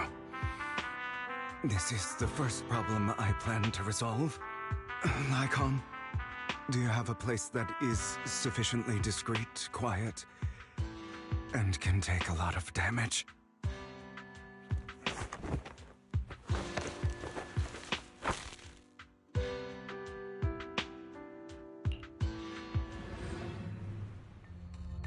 What exactly are you doing? Don't look at me like that. If I didn't have to do this, I wouldn't. Hartman recently obtained a bizarre substance, most likely from those crazy Exaltists. After use, it allows control of the victim's mind. To some extent. You were dosed with it? To be more precise, Lycon, I deliberately allowed Hartman to put this drug in my cup to facilitate our previous collaboration.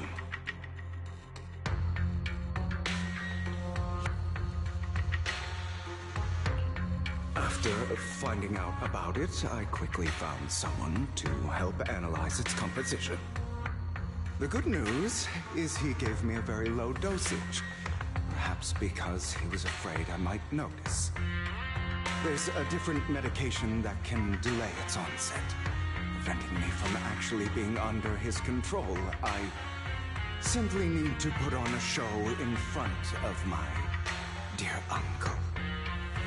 The bad news is that currently there is no antidote. When I delay those effects, however, they will accumulate and erupt when my body reaches its limit. It may even break my mind. And that's exactly what's happening now. I need to endure those accumulated consequences. So, I will lock myself in this room for however long that takes. I've tied my limbs to prevent me from smashing this place or accidentally hurting myself. Anyway, after you leave, do not open this door, no matter what you hear. I recommend seeking professional medical assistance. This is advice I received from a doctor. Or are you saying you don't believe I can make it? So, Icon, come find me here at the scheduled time. All you need to do is smile and await my victory. What if I want to stop you? You know you won't succeed. You never have. And you never will. Well, time is short. Let's begin. I understand. Don't die, you stupid bastard.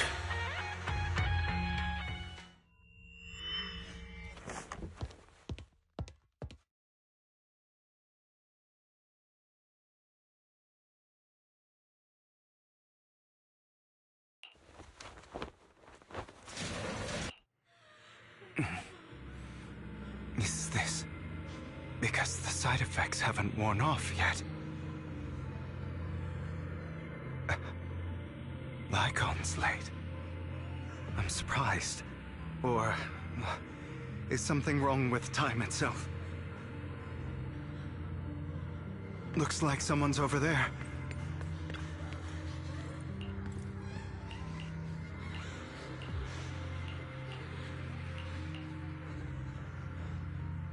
It's all your fault. I wish I had never given birth to you!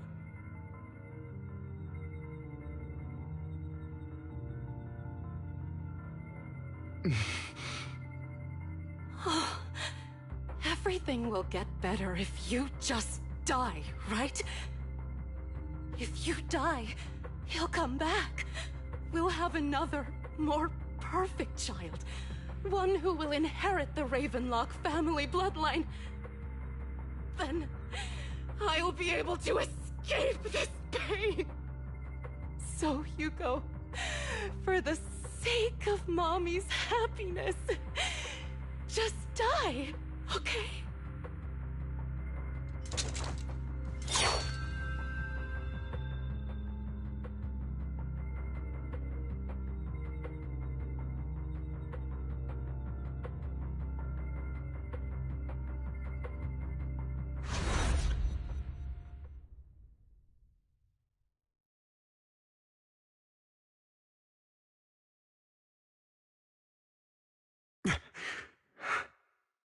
So, I wasn't awake yet after all.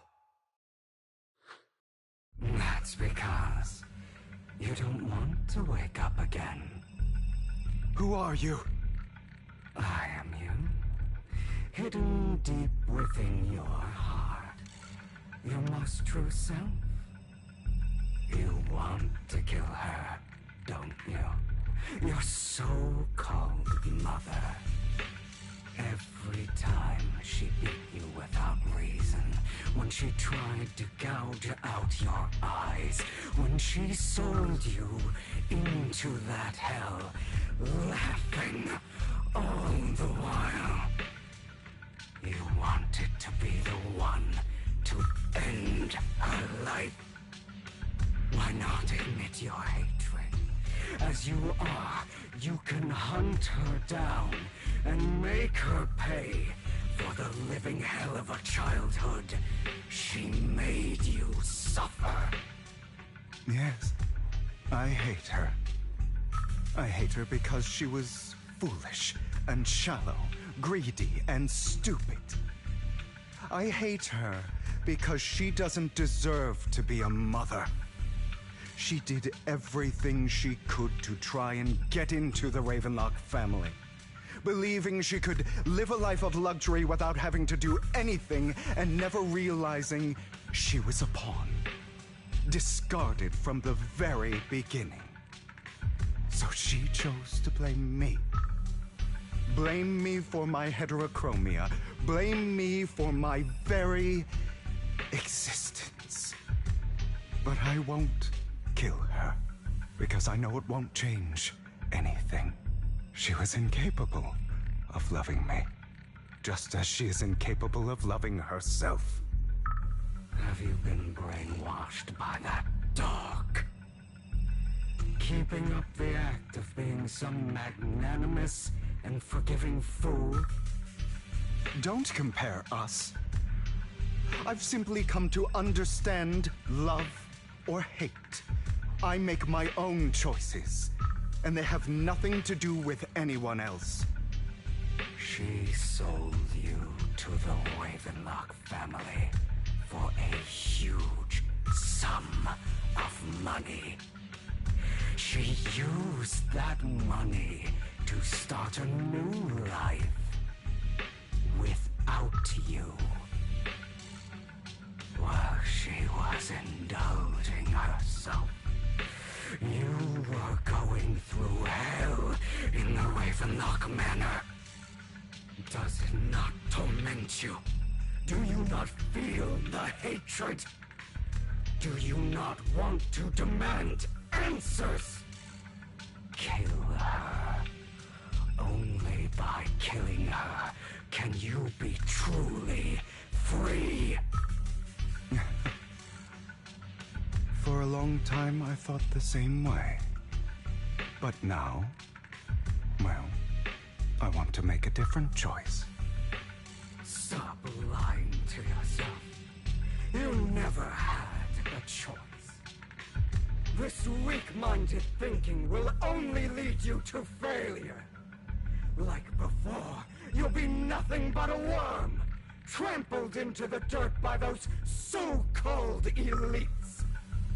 Do you still not get it? This is how the world is, and always has been. Hesitating, you'll be the victim. If you don't grab your knife first, you'll end up being on the other end of the blade. If you want to change anything, you must first become the one who makes the rules. Just like that woman. The only reason she could treat us that way was because we were weak. So listen to me. Find that woman, kill her, and prove to this world your strength. It's what she deserves. Why forgive them? They don't deserve it. I'm not forgiving them. Or rather, I don't care about them. They don't even matter, at least not yet. You know, perhaps the person I hate the most, the one I truly cannot forgive, has never been someone else, but rather my weak, powerless past self who could do nothing but hide inside a closet and cry. I hate myself for having neither the strength nor the courage to resist. I hate myself for begging for so-called familial love, even after being treated so terribly. I hate that despite the pain of my wounds, I still hope to receive the carrot and not the stick. And that means you, correct? So, I forgive you. I forgive myself. You'll regret this, fool. Your pretty words mean nothing. You will ultimately return here to me.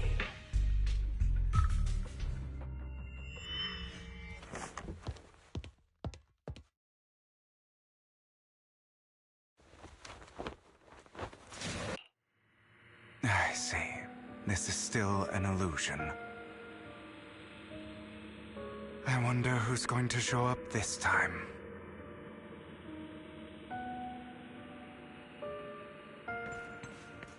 Brother! Hugo, let's play hide and seek! I'm already hiding! You'll find me, right? Like you always do! Serena.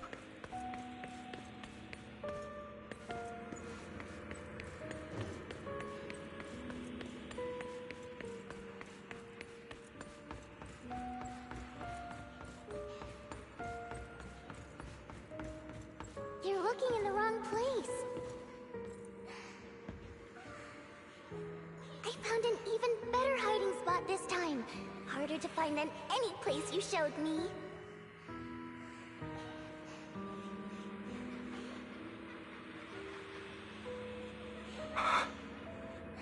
Hey, Hugo. Do you ever wonder why I had to die? It was because of me. That's right. It was because of you. It's all your fault. If only you didn't exist, I wouldn't have had to suffer.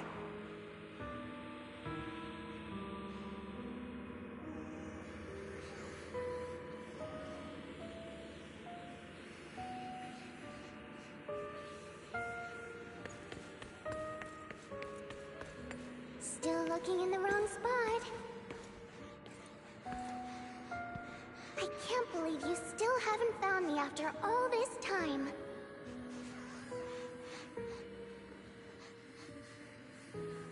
Have you forgotten about me?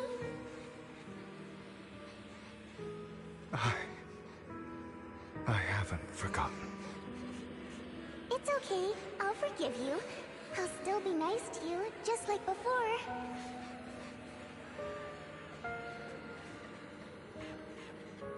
I was the only one who was ever nice to you, wasn't I? Yes. Then tell me, why do good people always suffer? Why is kindness always punished instead? Tell me, Hugo, why?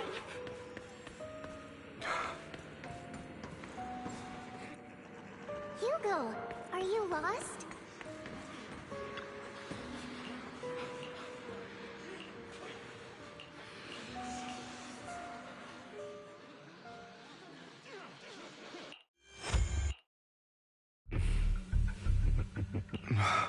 I told you. I am you. The side of you that you've always tried to... Of course. I know. This time it's about Serena. Right?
was her kindness that led to her untimely death.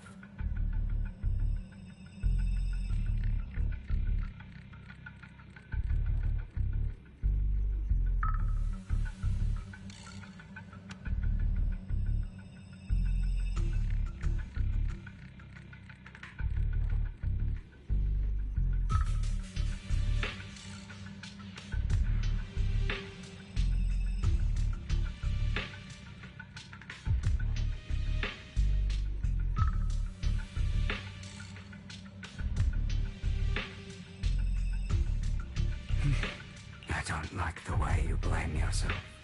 Your mother sold you to the Ravenlocks. And your father. In their eyes, so. They tried to kill me. Many times. But I was careful. And they did not succeed. So they killed Serena, who was weaker, an easier target, and pinned everything on you. Serena died in you. Those cruel brats thought that by reporting this to Father, they could use it to get yet. Not in this world, only the... And that's exactly what you managed to live up to, no? You found a perfect opportunity thereafter to catch the ringleader of the group who framed you and almost beat him to death.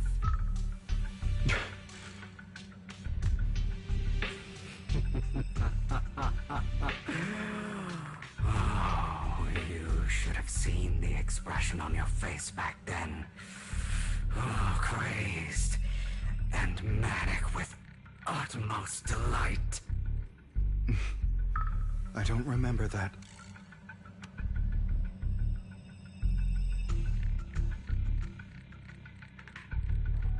Here you go again, trying to deny your desires.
inside. You've always wondered, asking yourself why these evil people never got the punishment they deserved. Why the world is so unfair.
Don't you want to rip them to shreds?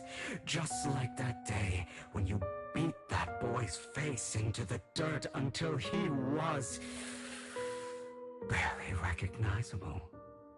His disgusting blood staining your fists.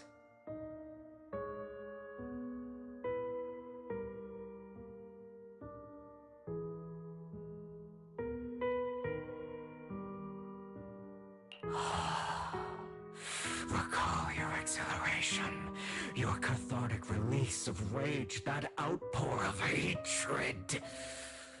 That victory belongs to you. You deserve it.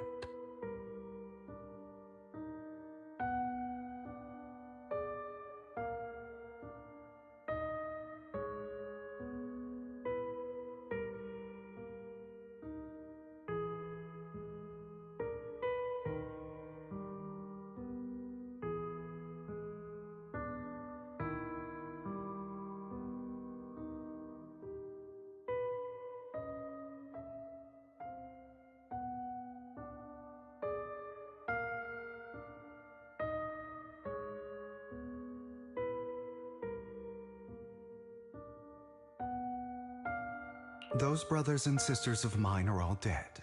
I cannot take revenge against the long deceased.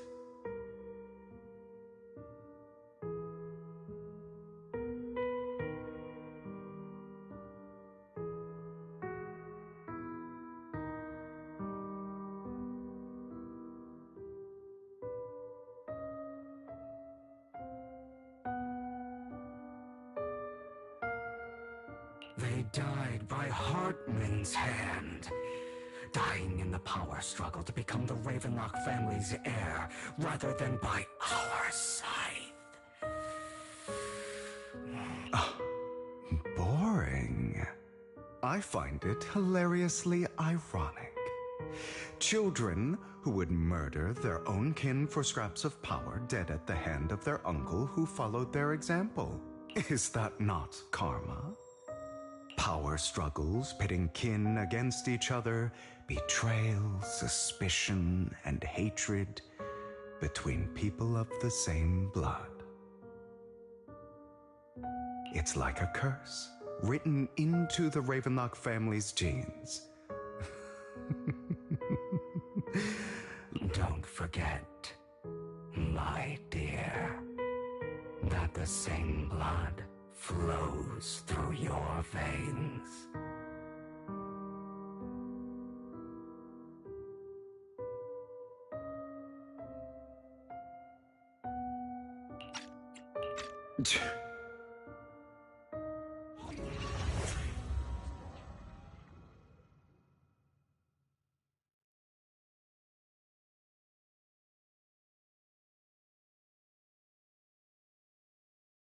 That's right, my dear nephew.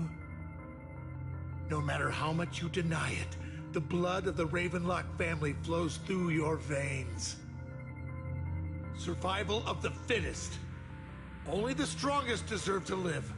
Only the strongest deserve to rule. This is the path of success that has led the Ravenlock family to victory countless times. A blessing and a curse etched into your flesh and blood. As long as you live, you'll never escape the mark of family.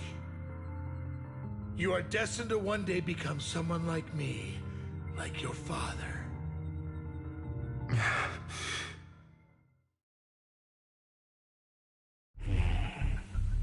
Is that fear I sense? I can see you trembling.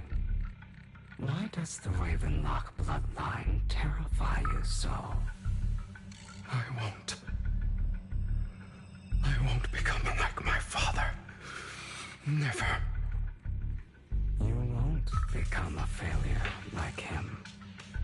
So relax. Our power eclipses him, and so does our ambition.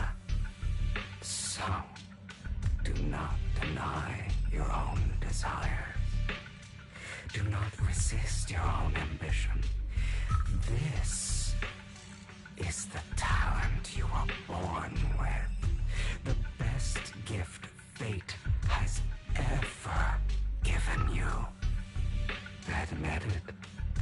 Deep within your heart lies a spark, yearning to ignite a raging inferno that will burn everything down.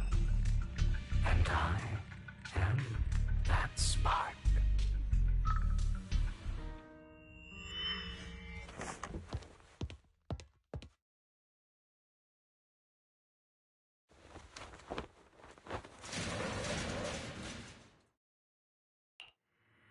Lygon. Never thought I'd be this genuinely thankful to see you.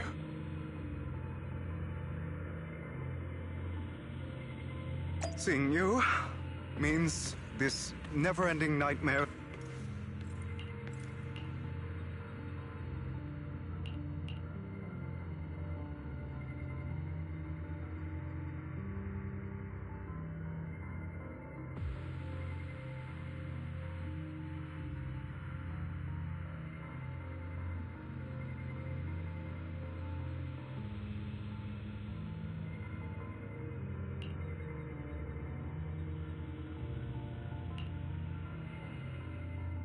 I don't want to hear something like that from you. You have no idea what that man, my father, is really like. A person who stops at nothing for their own interests and ambitions. Just like what you're doing right now. And what do you think I'm doing this for? All of this was part of your plan. You knew where the Ravenlock family was going to be, so you set Mockingbird's target there. To seek revenge, you plotted to assassinate your own father, but he was too vigilant, and you failed. After almost being assassinated, your father was furious and locked everyone in the hall, but was unable to find the assassin. And what a coincidence that a hollow disaster just occurred in the vicinity. So he used it to eliminate all the unfamiliar faces there, turning them into victims of the Hollow, an easy feat for the Ravenlock family. So, the one who killed innocents was my father, not me. You knew what choice an extremist like him would make, and you used the chaos to once again attempt an assassination. This time you succeeded.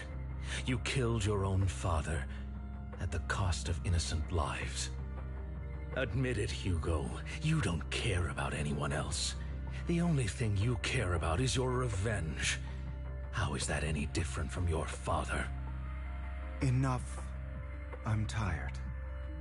I may hate him for betraying me, but he wouldn't say something like that. What? You aren't Lycon. You're the other me, hidden deep within my heart.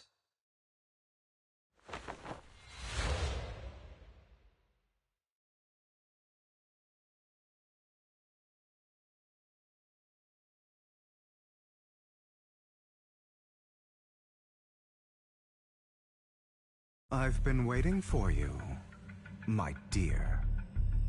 It seems you've already grown accustomed to this place, even turning the tables on me. Just as you said, you are me, and I am you. There's no such thing as having an advantage over oneself. We are ultimately one and the same, forever inseparable. Then you should know what I want to say. When you and Lycon split, you didn't even try to clear up the misunderstanding, didn't deny or argue against what he said. Because you realized that deep down, he was right about you. You just hadn't acted on it yet. Some people live only to bring more suffering into this world. Sometimes, murder is what brings justice back into this world. For that, I must stain these hands in blood. That's right. Just like what you said before you faked your death. Were those words really just an act? To slay the dragon, you must first become one with sharp claws, winding fangs, and strength enough to destroy anything. You know the truth better than anyone. If you hadn't hesitated and instead seized the first opportunity to kill your father, none of what followed would have happened. Innocent civilians wouldn't have died. Your partner wouldn't have lost an eye and both legs trying to save people. And Mockingbird would have never gotten to that point. You can save more people. Save good people. Save more lives than the evil ones you take. I've spent countless hours in regret over that incident. So why not submit to your true nature? You want to be the judge, jury, and executioner of this world. And you can. I wasn't responsible for Father's death. The true mastermind is my uncle, Hartman. His schemes to kill the head of the family were all so he could take control. Mockingbird was simply unlucky enough to get caught up in it. So, for a behemoth like the Ravenlock family, with its roots so deep, a single person's death, regardless of who that person is, wouldn't change anything. Of course, whether it's Tops, the Mayflower family, or even the entire world, it's actually all the same. I refuse to be dragged down by pointless hatred any longer. You foolish, stubborn idiot. Do you understand the power of hatred? Have we not come this far precisely because of it? Or are you going to follow Lycon and Jack's twisted logic? Come on. You don't actually trust anyone? Otherwise, why would you hide this whole scheme of faking your death from them?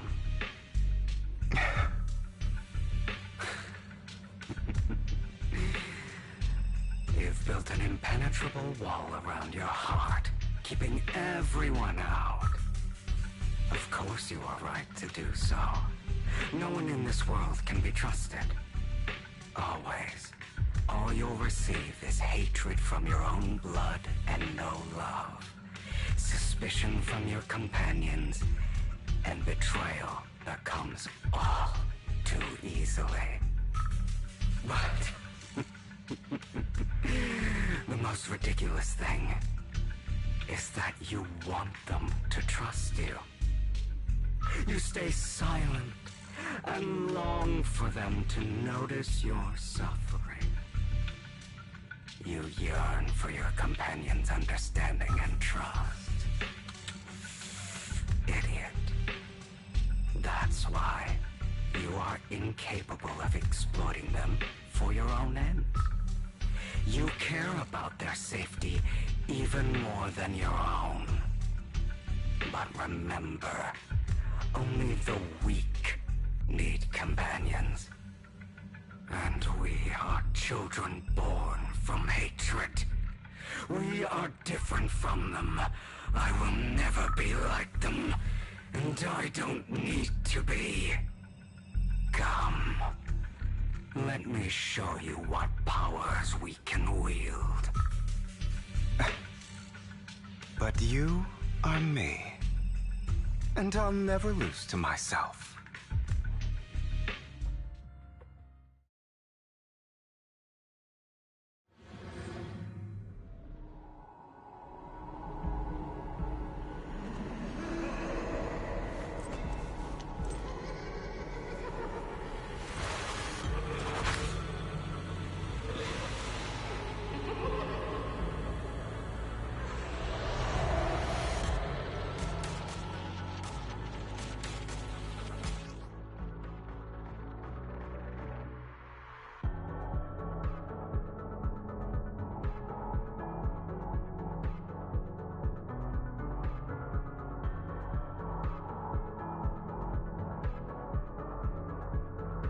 Think about all the injustice you've suffered.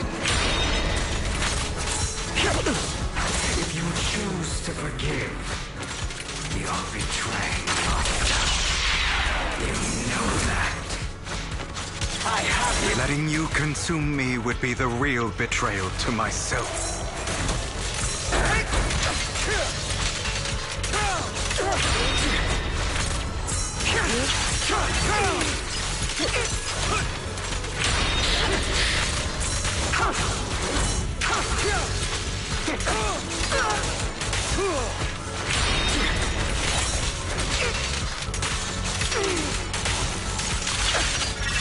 You're just afraid to admit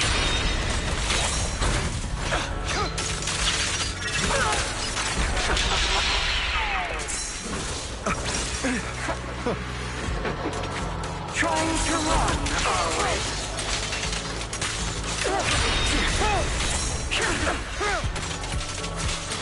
You're too scared to face your true self and what you truly desire.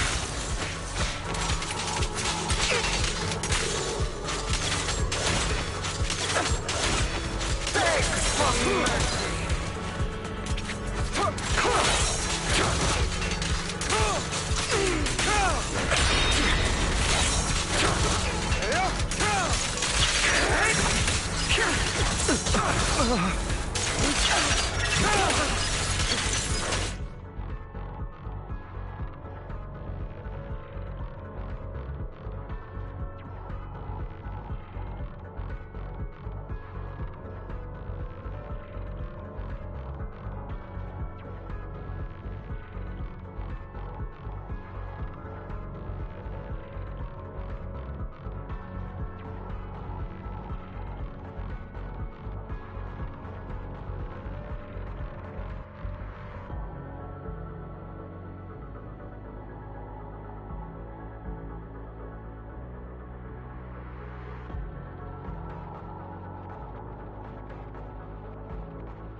For what it's worth, thank you.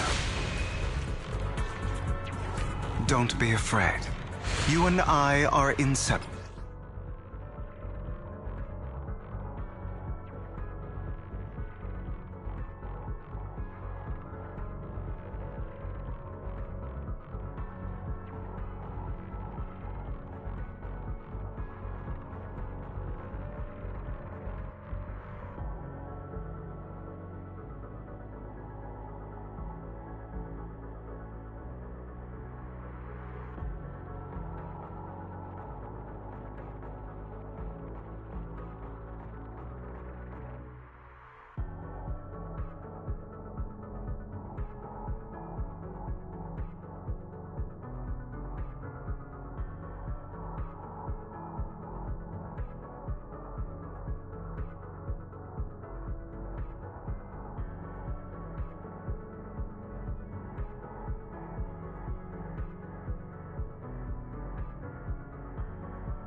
Fancy words won't change anything.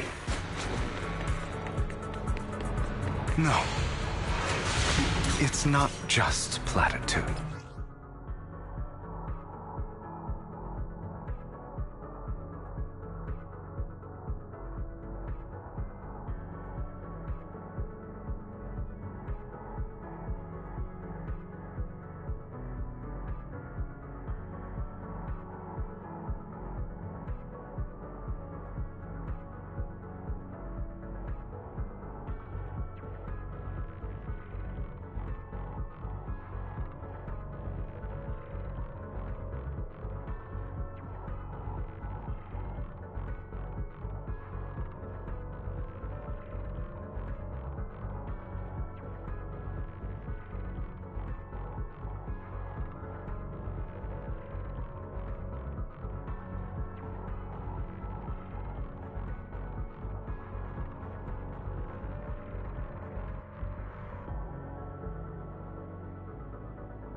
I finally understand now. Some pain only fades when it's seen, when it's accepted. So I won't fight you anymore. I won't hate myself anymore. Weakness, hatred, malice, strength, forgiveness, justice. They're all part of me. All of this makes me who I am. That's why I won't get...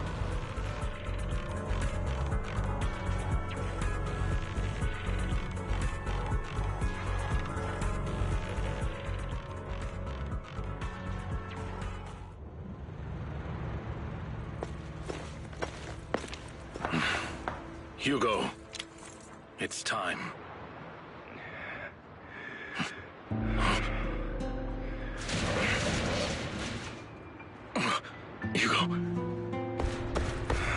Hugo, you... Did I scare you? I made it through. I won.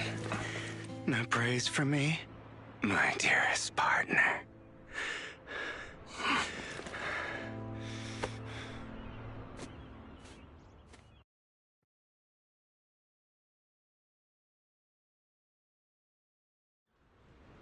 This is just like what I saw in my dream.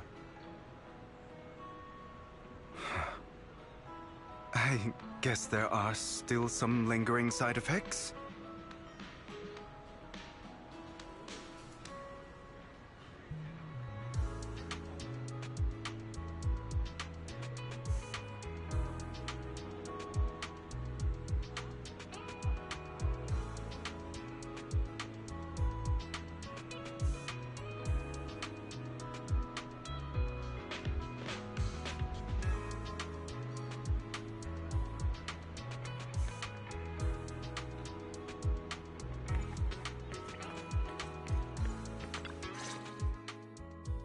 Ah, my former partner. You're still as punctual as ever. Are you sure you are fully recovered? How about we fight? And I'll show you how recovered I am. I refuse to fight someone who is in need of medical attention.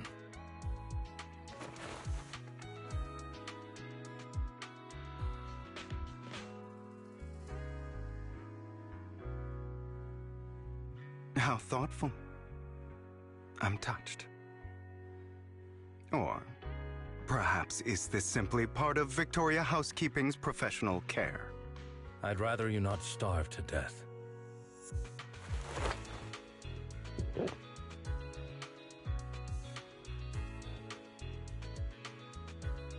Not to your liking.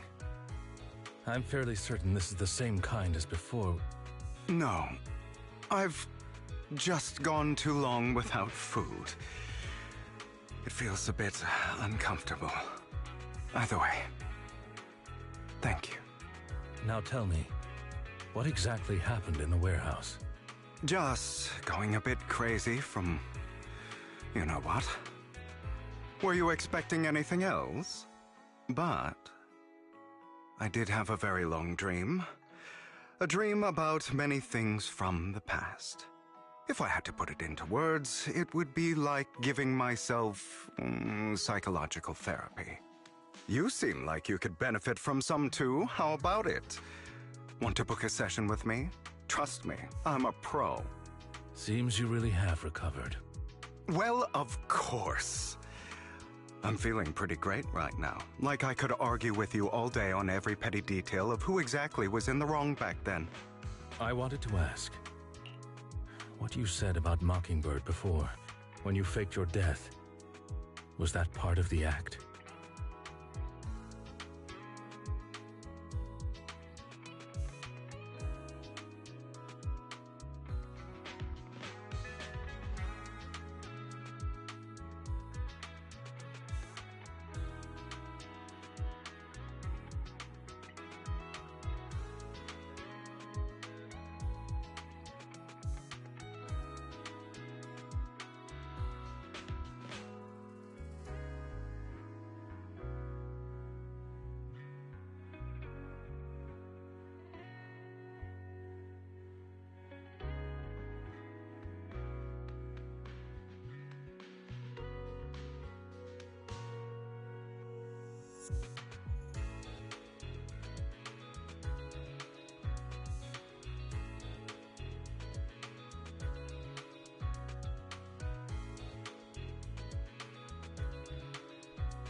Oh, you mean the part about how Mockingbird has never really changed anything or saved anyone.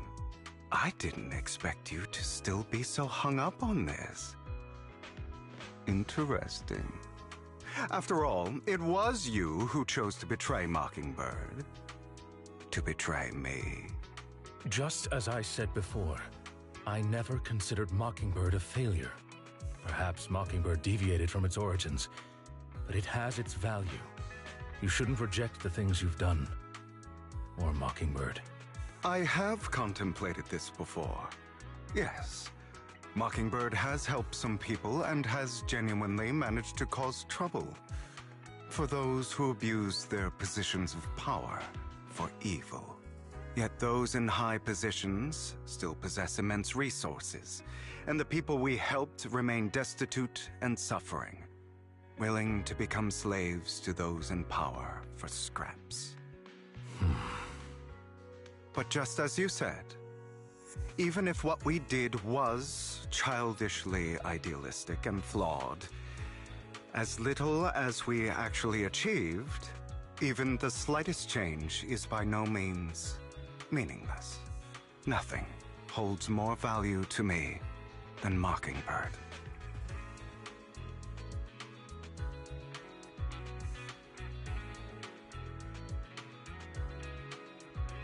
All right, let's catch up later.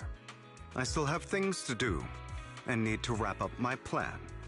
I thought you would rest up first. As much as I would prefer that. My dear uncle and the Exaltus fanatics likely would not give me such an opportunity. If all has gone to plan, the fish will have taken the bait already. And if everything goes very well, I'll soon have solid evidence of the Ravenlock family's crimes. Well then, thank you for your assistance, former partner. Let's part ways here. I'll go with you. Lycon, surely you don't think that because I just recovered, I'm too weak to deal with those useless fools. Hartman's actions will disturb the safety of New Eridu. As I serve the mayor, I should intervene. Very well, whatever. Let's go. And don't slow me down.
I'm sure you've heard about the missing workers from companies under the Ravenlock family, too.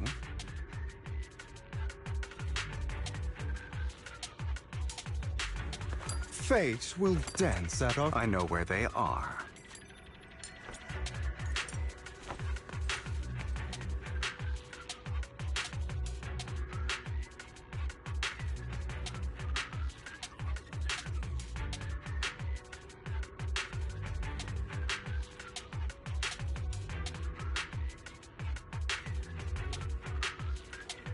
Will you walk in the light? Or choose a darker path?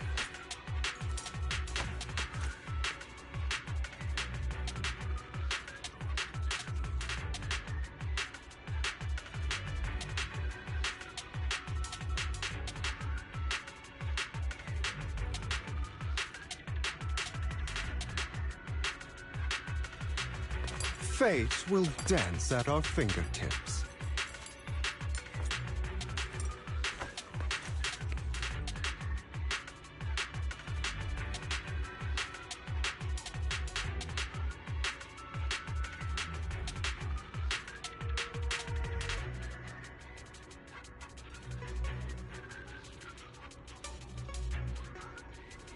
Will you walk in the light?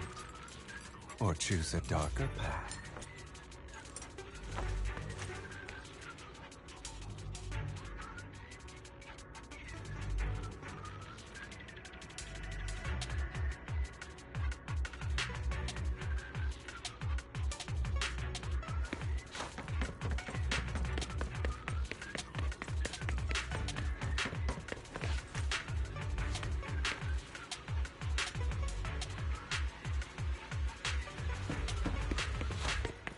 Those are Ravenlock's men. The workers with them are the victims who were tricked into going into the Hollow.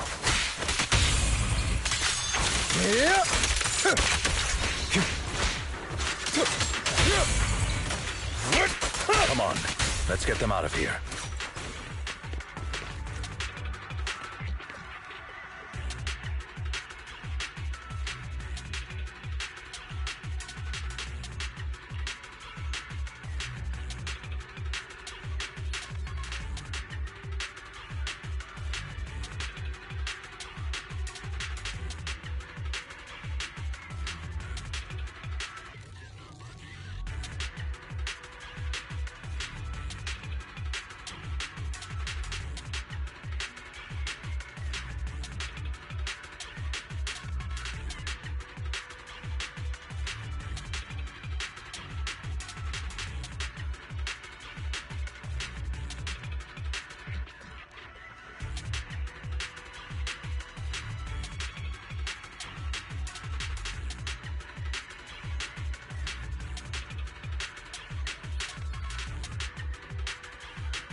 Bunch of nobodies.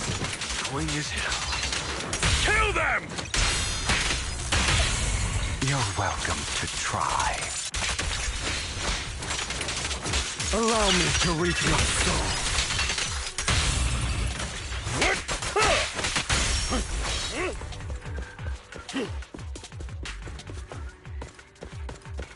More workers here. And...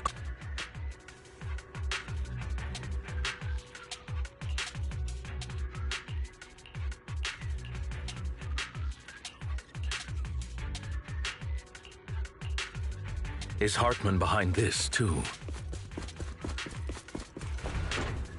Of course.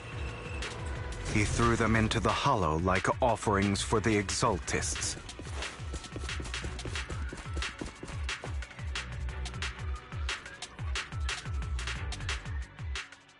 There's more over there. It's different this time. Don't rush in. Let's listen in on what they're saying first. I still need more direct evidence to ensure the plan is absolutely foolproof.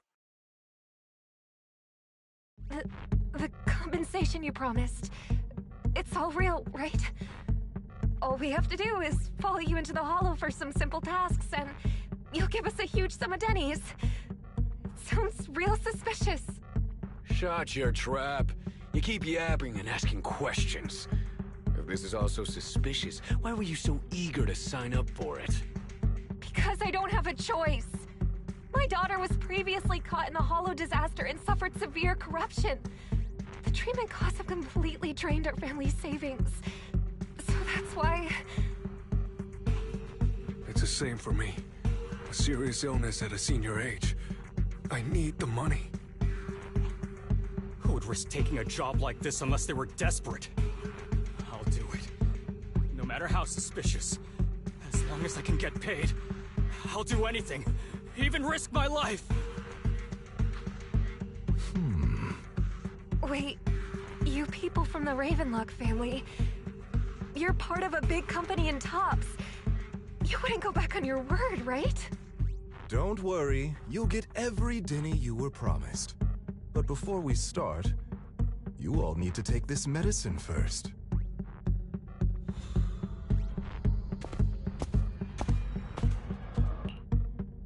Bro, should we really be doing this already? These workers keep talking. We're wasting time like this. And the sooner they take it, the sooner it'll be over. Consider it an early release for them. What? You didn't say anything about having to take pills before? Look, this is good stuff, all right? It'll increase your ether aptitude.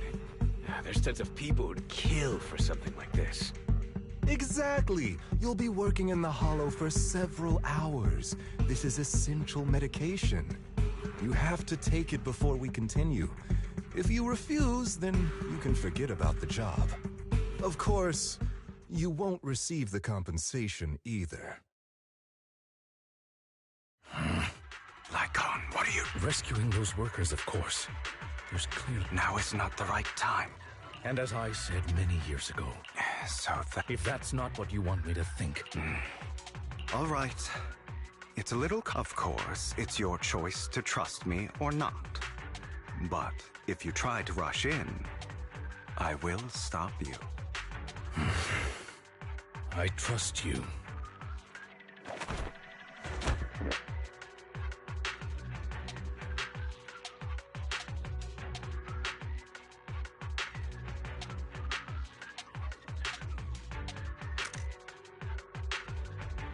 All right. That's the evidence.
Now we can go and beat them. Don't forget, you also don't overdo it and kill them.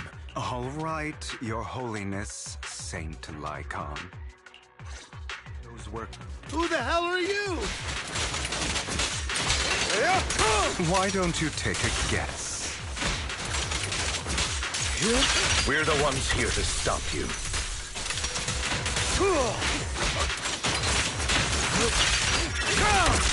Your legs? How are they feeling? Lyra! I'm fine. To be honest, I think I prefer the way you used to fight. Let the party begin. You had a lot more aggression.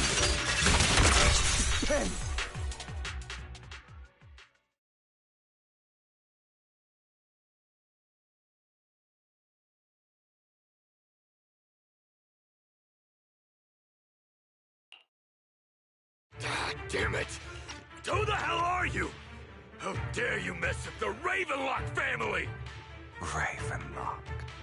Savor the name while you can, for it will soon cease to exist. What's that supposed to mean? It means exactly what I said. I think this might be good for you. Sever your ties while you can. You still have a chance to walk your own path. The family's honor comes above all else. Is that really what you think? I saw the compassion on your face just now. You're not from the main family, right? That's why you were assigned to these trivial tasks. But in reality, there's no need for you to keep playing this boring game for them. I don't have a choice. From the moment I was born into the Ravenlock family, You always have a choice, if you're willing to act. All right, let's end the small talk here.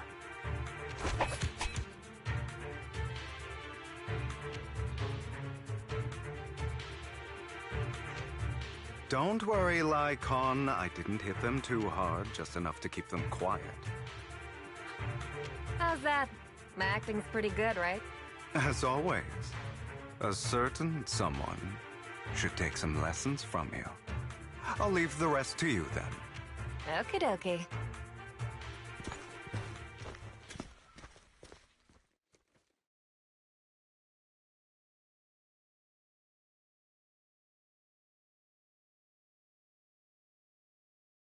Okay, now can you tell me exactly what's going on here?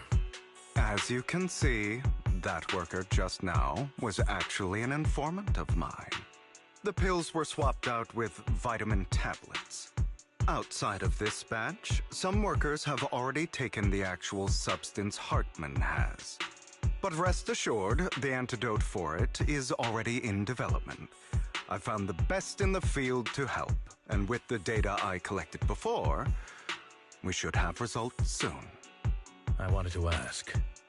The reason you decided to lock yourself in a room and endure the effects of the drug, besides getting evidence, it was also to collect data on this drug in order to create an antidote, correct?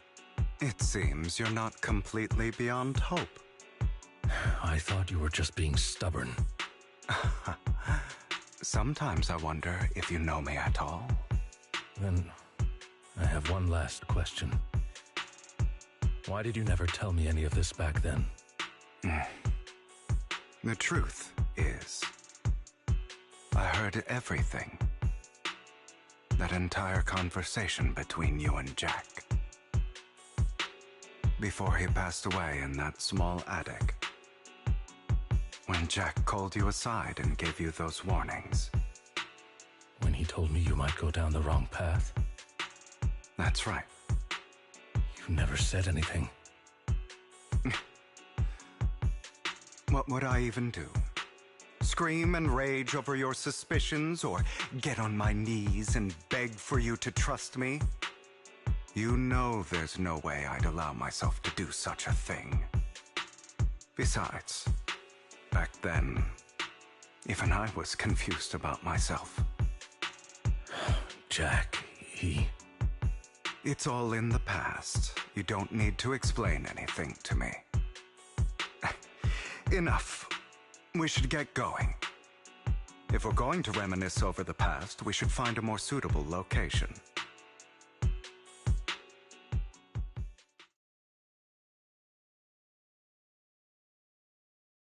Icon? That incident back then, I didn't do it. It was a scheme Hartman devised to take over the family. It was Hartman who killed my father, too. I only discovered the truth long after the fact.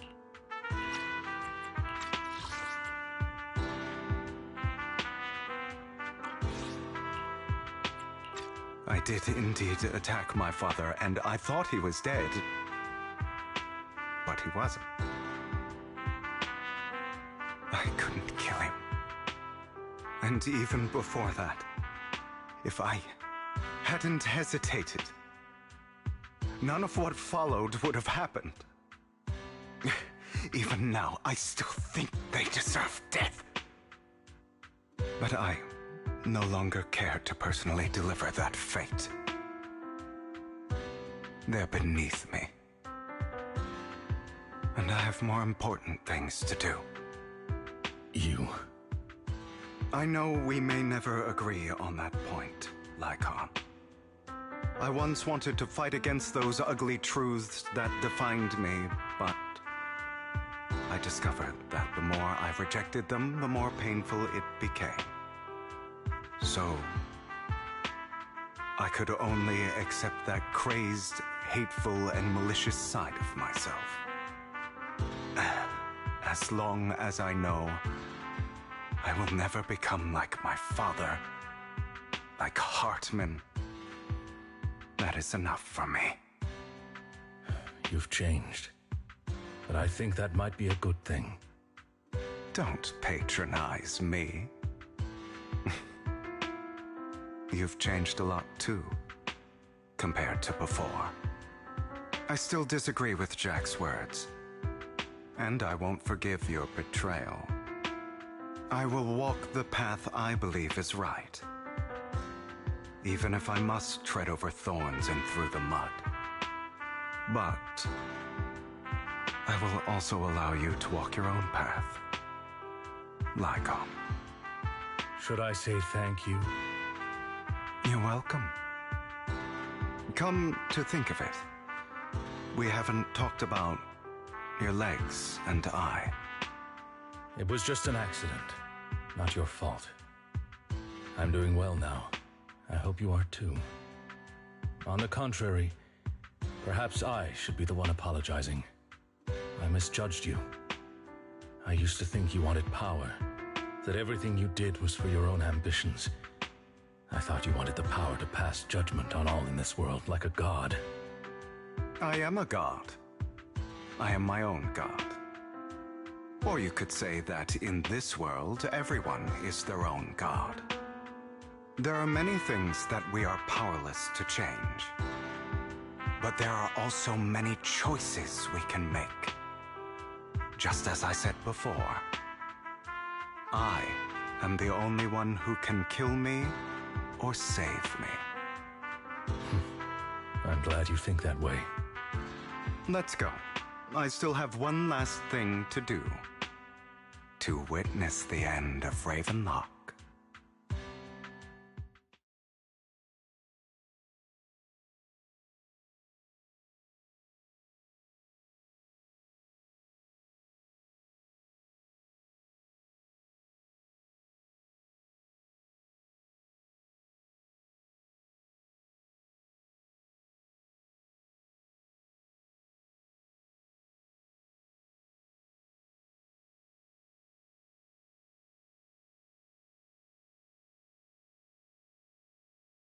You really think you can take my place if I die?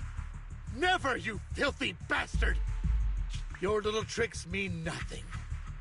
As long as the Ravenlock family stands, I can still get back on my feet. You still don't get it, do you? This was never about avenging my father. And I don't care about taking your place. I didn't come this far just to kill you. That'd be pathetic. Right on cue. Why don't you take a look at this, Uncle? On behalf of TOPS, I'd like to clarify that we had no involvement in the Ravenlock family's actions. TOPS is officially terminating all partnerships with the Ravenlock family, effective immediately. We will have no further affiliation with them. Are you crazy? What the hell do you get out of ruining the Ravenlocks? You want to be a petty thief forever? Thief? Oh, Uncle. Allow me to reintroduce myself. I'm the name people whisper about. The one who robs the rich and gives to the poor. I'm the master con artist who can fool anyone, anytime. I'm the leader of Mockingbird. The one who turns every headline into my own stage. I have friends who'd catch me if I fall, partners who'd shed tears for me, and allies who always have my back.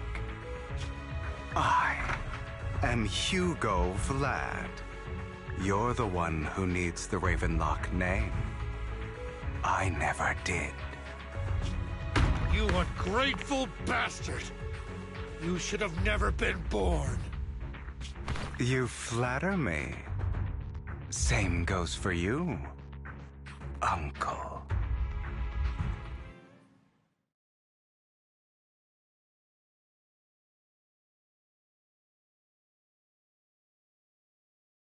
You've done well, Vivian. You had better give me an explanation. And here I thought this would be a touching reunion. What's with all the anger? Hugo, I'm a member of Mockingbird too, and I mourned your death. Listen, Vivian. I don't want you or the people you cherish to get caught up in danger because of me. I've always been selfish, so I don't hesitate to use you all as variables in my plans. But it is because I am selfish that I also don't want my failures to affect my treasured companions. In any case, if you were in the same position, would you not make the same decisions? Lycon's taking care of everything outside. We should go.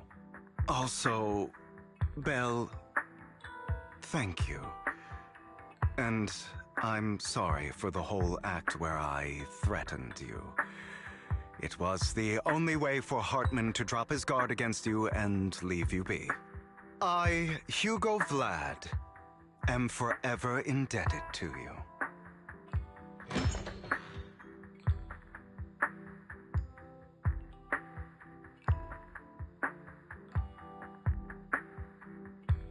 Master Proxy, although it is late, there is some important intel that I must give you now.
So, Lycon, you knew about Hugo's plan to fake his death?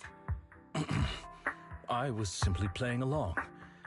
After all, I could not determine whether Hugo's plan would pose a threat to you. You are a student of the mayor's late friend, and I am obligated to protect you. You still have that habit of finding awkward excuses when you're embarrassed. Mr. Hugo Vlad, if you have any important intelligence to share, please do so with haste. I need to return to rest before midnight.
You two sure are close. For the sake of a certain old fossil's sleep schedule, I'll keep it brief. I learned from Camille that Dina intends to embed the sacrifice core into the sacrifice. Apparently, it will make the sacrifice much stronger.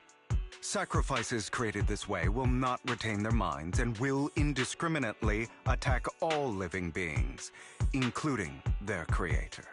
So the Exaltists don't do this. It would bring them no benefit. But Dina's concoction can control people's minds. If a person takes the pill and is injected with the serum Landon left behind, the sacrifice would be under its creator's control. Although the dormant sacrifice has been destroyed, Dina found a batch of that serum her father created and wants to create new sacrifices. Never mind the sacrifice. Hartman's sacrifice core is a fake. We don't know where the real one's gone. The real core has always been here. Here? In Lord Bathan's video store? Vivian, do you remember when I suggested you give that collectible to our dear proxy? I remember. But that was just an ordinary pendant. And I've met the person who submitted it. She has absolutely no connection to the Exaltists. How about our dear proxy take out that pendant so we can take a look?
I'll take your surprised expressions as a compliment for my little trick.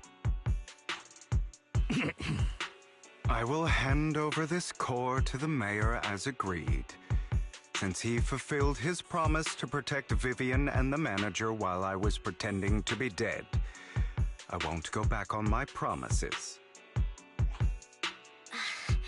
No wonder the mayor would promote rhetoric favorable to Mockingbird.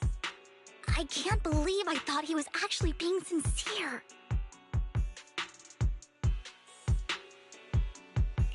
Since we have the sacrifice core, all we have to do now is stop Dina from using innocent people to make more sacrifices. Yes, and we need to destroy the last batch of Landon's serum. Hopefully with no options left, Dina will give up her obsession. All right, that's the important stuff.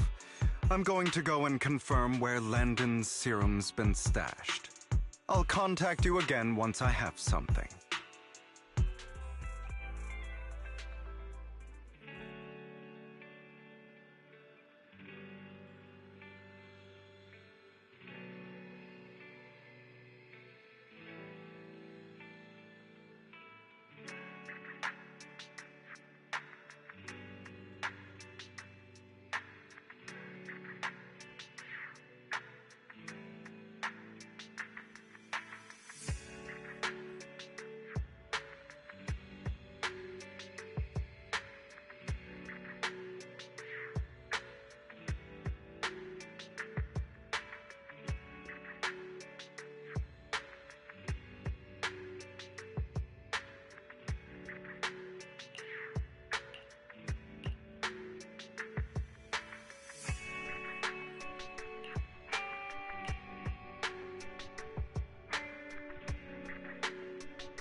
Landon's stash should be somewhere nearby. I did some digging. Some of the missing workers were brought here too. Move! Dina's getting ready to make her move. Don't worry, we'll clear them out.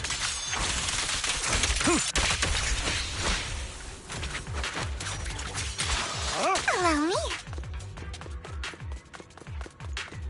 They're trying to destroy the goods! Stop them! In position. We need to take care of the guards first. Freeze all evil! Some of the serum is stored in this warehouse.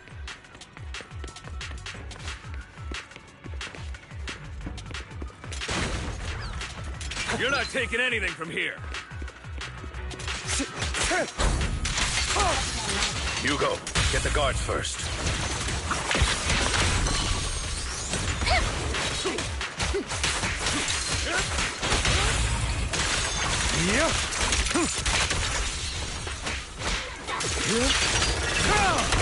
Let the party... You just stepped into your own grave!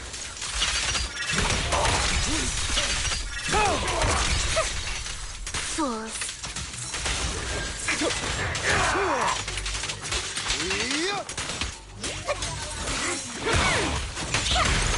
Say no more.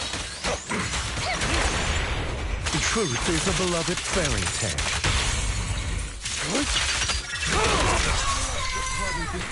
I'll take you.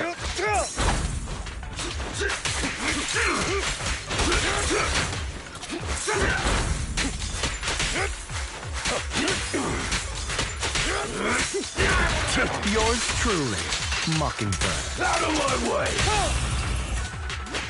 Prepare to kneel before me. Repent! More of Landon's serum survives than expected. Fortunately, since they're still here, it means Dina hasn't executed the final step of her plan. There's likely a lot more stashed around here, and we have yet to locate the missing people. Our actions here won't go unnoticed. Perhaps they're making plans to deal with us on their side.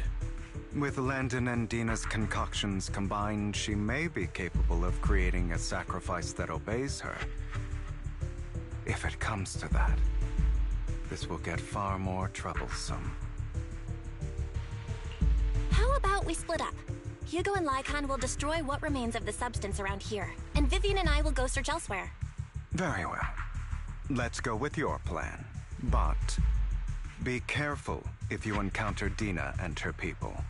According to Camille, she's absolutely obsessed with completing her father's dying wish. Who knows what she may try? Let's part ways here for now. And perhaps the other manager could use EOS to guide us. Sure. I've been feeling better these past few days, so just follow me. It's only now that I realize how fortunate we are to have two Lord Faithins. Although, I feel like our work's doubled. In the past, Belle and I would only ever work on the same route. Greater power means more responsibility. And in any case, I'm sure the mayor would be able to provide double compensation. He's a very generous person, after all. Right, Lycon? I will request additional compensation from the mayor. Compensation is just one aspect. It's one thing with Belle being in the Hollow in person, but now with us working on separate routes, I can't help but worry even more for her safety. Oh, but I trust in your abilities. I'm just not quite used to this.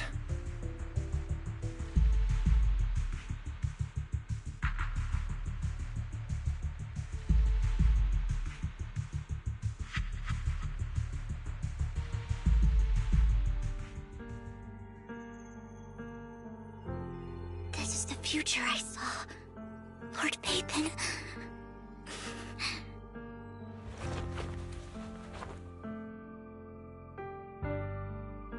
I'm sorry. This time, I will make sure the future I saw does not come to pass. don't want to bring you misfortune. That's all I wish for.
Don't touch me.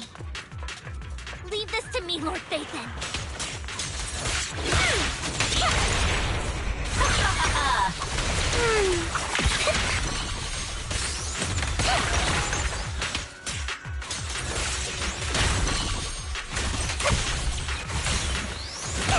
Don't touch me.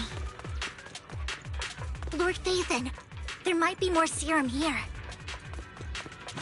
How dare you steal from Lady Dina! I'll try to go easy on you. No promises.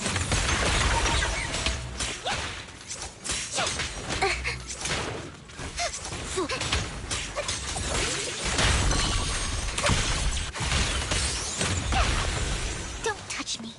There are containers by the fissure.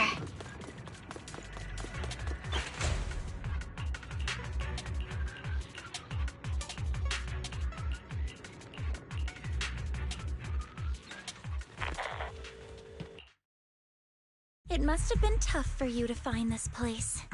Vivian, if you had stayed out of it, I wouldn't be so eager to get rid of you. Those people have been taken to safety. You're all out of options. They're just mere test subjects. So what if they get away?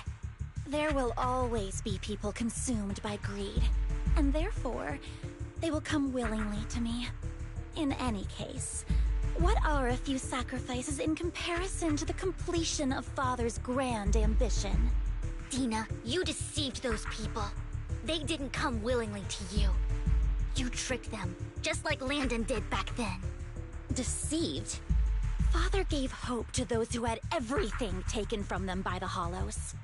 Vivian, you once rejoiced at the hope Father offered you, too. Before Father took you in, you were no more than an omen of disaster that no one wanted. It was Father who gave you shelter and a purpose for existing. Do you remember the first time you bestowed a blessing under Father's guidance? How did you feel when that person looked at you with adoration and gratefulness? That was the first time you felt hope. Like your existence had a purpose, right? Don't forget that it was Father who, through what you call deception, gave you hope. And you, what have you done? You basked in Father's attention and everyone's adoration, only to destroy everything. Do you think that by leaving the Exaltists, those people will live better lives? Of course not. Those who suffered under the Hollows will only continue on as walking corpses, without the hope Father gave them. Do you really think you're some sort of savior, Vivian? In the end, you're just an ungrateful brat who brings misfortune to those around her. It was you who destroyed everyone's hope. Not everyone wants to live in false hope, Dina. You say it's because of greed that people willingly become your sacrifices. Perhaps those people aren't entirely virtuous. But that greed is just wanting to live a better life beyond the Hollows. What you and Landon have done was never about giving people hope, but exploiting it. Stop lying to yourself. Deep down, you know what Landon did was cruel. No. Back then, when Landon wanted to inject you with the serum, the fear in your face was as plain as day. I saw it all clearly. If all of this is as righteous as you claim, then why did you make such an expression, Dina? Don't look at me with such pity! Father did nothing wrong. All of this is to make something of the Hollows other than disaster. That's everyone's only hope. Dina, it's not too late to stop. Stop living in this lie. You know what would happen if a sacrifice loses control and escapes the Hollow. It's not the Hollows that are to blame for those people's deaths, but the hope you keep talking about. That will cause more despair and claim more lives. That is merely the necessary sacrifice to accomplish a greater goal. No one deserves to be a sacrifice. Your hypocritical magnanimity disgusts me. I can always go and get more test subjects if they've escaped. And I will be able to replicate Father's serum with enough time. With you gone, I'll be able to complete Father's gift to the Creator and fulfill his last wish. Camille, release the failed subjects. Lady Dina. Camille, are you going to do what you did before? You keep saying you'll follow the creator, but it's all lies. Lady Dina, the Hollows took my family from me. I understand that there's no way to get back what I've lost. It was Lord Landon who told me that the creator would guide me. One day, Hollows will no longer be disasters. Everyone will be able to survive inside them. I look forward to the day when this hope becomes reality. I watched you grow up, and I know that you've always looked up to your father. He gives you hope, and I destroyed that hope with my own hands. I know the pain of loss, so I've always felt guilty. I want to atone for the hope I destroyed. But Dina, I don't want to ruin more lives, and I don't want to continue watching you destroy yourself. Vivian is right. Not everyone wants to live in false hope. So, please, stop. Camille, are you abandoning me too? I'm not abandoning you. I just don't want to see you go past the point of no return. The point of no return? I passed that point ages ago. No, Dina. You can still turn back. I'll be your way back. Where are you going, Camille? I made a deal with Hugo and the mayor. If someone needs to take the fall for this, let it be me. I did it. All of it. I've been forcing Landon's only daughter, Dina, to research how to create sacrifices. I colluded with the Ravenlock family for my own gain. Everything Dina did was under duress. Since I've kept her captive for so long, she doesn't have the skills to survive as an independent member of society. She'll need a caretaker and teacher. Someone who will look after her and educate her. No! I refuse, Camille! I refuse to accept this! Dina, I'm going to dispose of those failed subjects. I won't allow it! You'll die! I won't allow it! You can't leave me. I command you! You've always followed my orders, and you will follow them now! It wasn't your orders that I've been following. My younger sister, who was stolen from me by the Hollows, also had such beautiful red hair. When Landon told me the creator could bring me hope, you were standing there, right behind him. I was certain, then and there, that this was the hope the creator had given me. Start over, Dina. You still have so long, so much time. You'll make friends, find people who love you, and make many beautiful memories. That's not what I want! Camille, you're not allowed to die! I won't allow it! I won't allow it! Goodbye, Dina. And I'm sorry, Vivian. I'll leave the rest to you.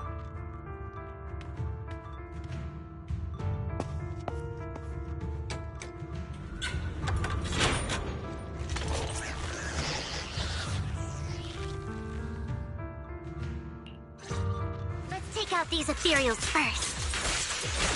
Who dares get between me and Lord Satan? We can't let Camille's efforts go to waste.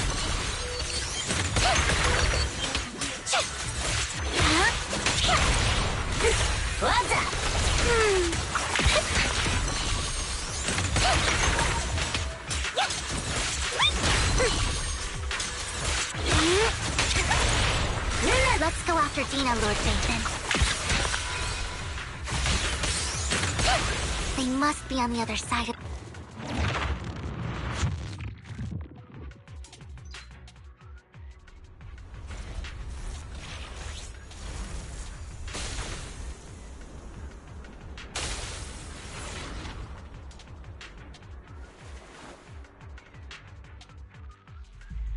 you satisfied now, Vivian? You were the one who brought yourself to this point. You're saying this is all my fault? Losing my father, losing Camille. I wish you had never come into my life. At first, when Father brought you home, I was happy. There are so many Exaltists, yet Father never allowed me to get too close with any of them. I never had any friends either. But when Father brought you back, he told me to take good care of you, that you were my first friend. I was also so happy the first time you took my place in helping Father select a person to receive the blessing, because it meant you were different from all those other people. You could stay with me. But soon, I grew jealous. You took the attention that should have belonged to me. You even took Father's love from me. It's only because of my ability that Landon... I know, but... Vivian, jealousy is something you cannot control. Of course, the same goes for fear and hatred. I was terrified that one day you would look at me and shed tears. I knew if that day ever came, Father would not hesitate to force the blessing upon me. And when that day did come, I hated you for causing my father's death. Tina, you knew everything about what happened back then, so... why are you still defending Landon? And why didn't you tell me back then? If I had known earlier, maybe I could have found a way. Because it's the only thing that makes me more special than you, no? It proves I had Father's trust. I was more useful to him. Vivian, you said you wandered without a home ever since you were young, hated by anyone you encountered. You were happy to gain recognition from everyone and help Father when you were among the Exaltists. But in the end, you discovered you were being used, so you felt betrayed and hurt. Then, what about me? All I ever had was my father. I've never known a life outside of the Exaltists. Ever since I was young, my only purpose was to help Father select who was to be blessed. The only purpose I had was my father and the Exaltists. I've never been taught anything else, Vivian. It is what little value I have, and have ever had. In the end, you took even that from me, and completely destroyed it. You think you're doing good and fighting evil. You've only managed to affect a small part of your world. But have you ever wondered if maybe that's all there is to my world? I never wanted to hurt you. You were also my first friend. And that's why I wanted to save you back then. Save me? You and Camille all talk about saving me. Why don't you understand? To me, loss is so much more painful than death. Tina, you can start over. Everything Camille did was so you could live on. Let's leave the Hollow together. There are so many amazing places in New Eridu. This time, I'll take care of you. I've also met so many amazing people. I'm sure they'll love you too. Okay, Tina? Vivian, I can't forgive you. And I don't want to forgive you. I have nothing left. If what little hatred I do still harbor were taken from me, well, I refuse to be so pitiful. I won't apologize, Vivian.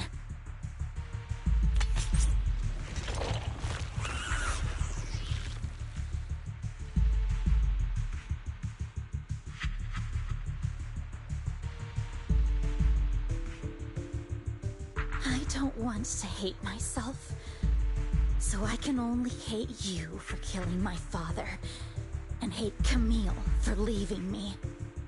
That's just the kind of person I am. Hateful and despicable. I refuse to owe anyone anything. I refuse to feel regret. I won't. Vivian, I will keep hating you. I will take all who are precious to you. I will also hate Camille, so I won't do as she wished and start a new life. Vivian, if you had never existed, if I had never, you would be... Lord Phaethon, please do not interfere.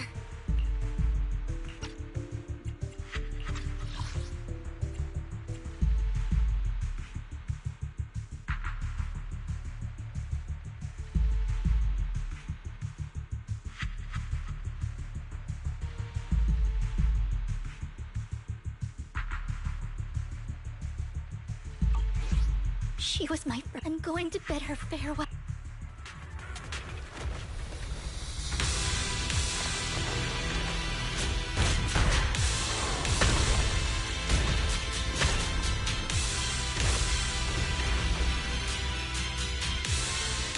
Dina, soon the pain will be over.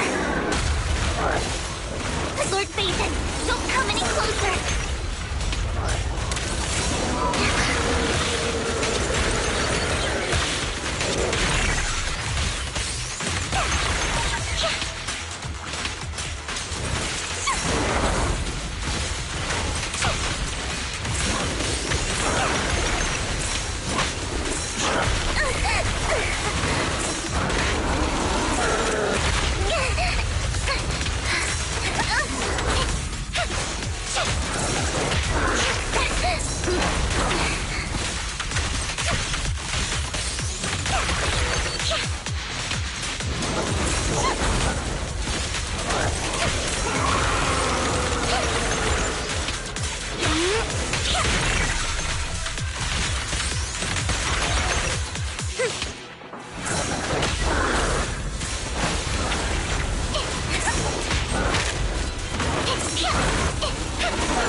What happened? What the...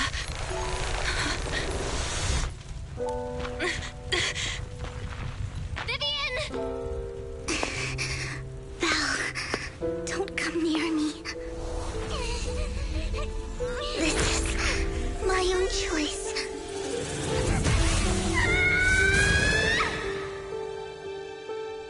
I will change the fate I saw. Vivian! I just want you to remember me when I looked my best. Vivian! Vivian, your body. I'm sorry you had to see me like this, but I don't want to be the one that only brings misfortune anymore. No, please. No. It's so warm, and the night is beautiful.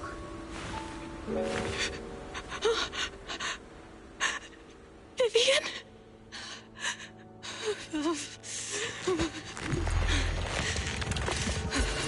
No. It can't end like this.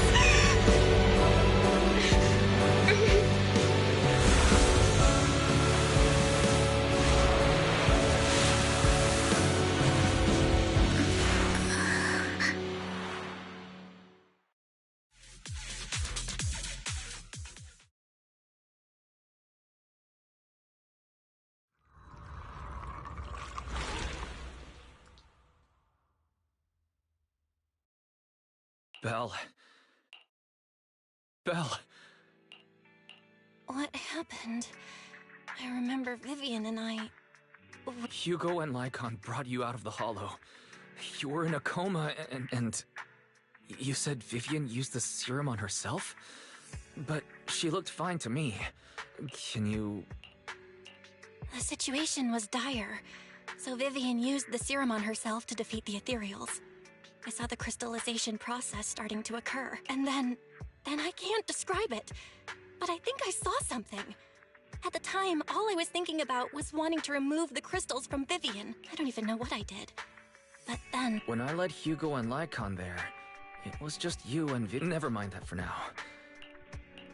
Just a bit dizzy. For tonight, just get some rest. Then. Okay.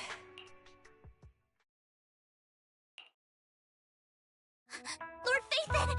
How are you feeling? No headaches? Leg pains? Heart palpitations? Loss of appetite? Vivian? I was just so worried. Sorry. Anyway, Lord Phaethon, I'm so glad you're okay. What happened this time was all my fault.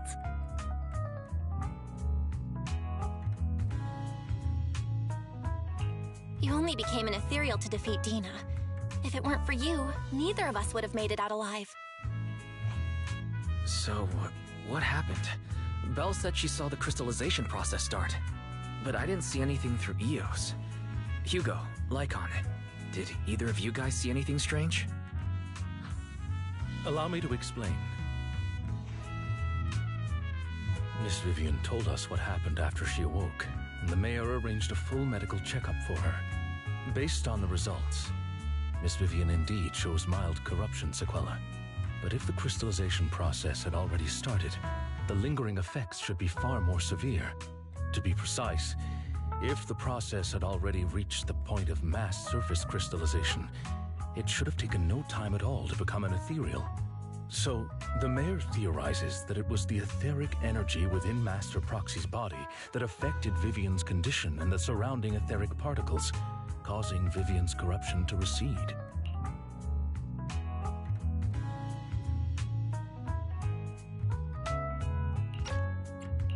Essentially, corruption is a reaction between the etheric particles inside the body and in the surrounding environment.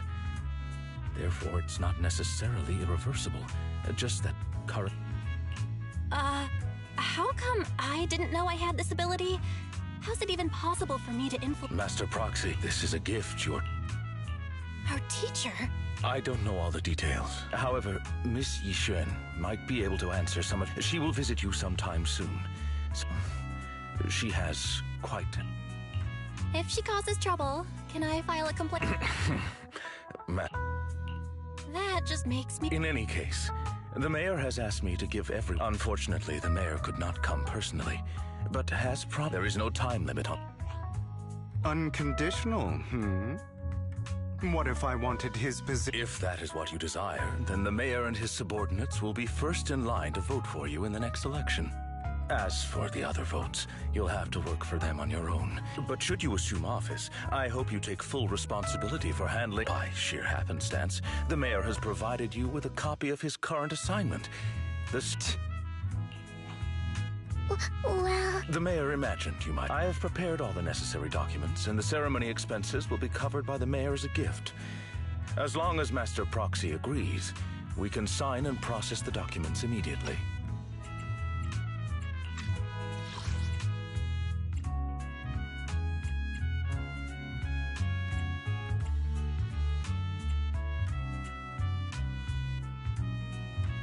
But this matter requires mutual consent and cannot... Stop!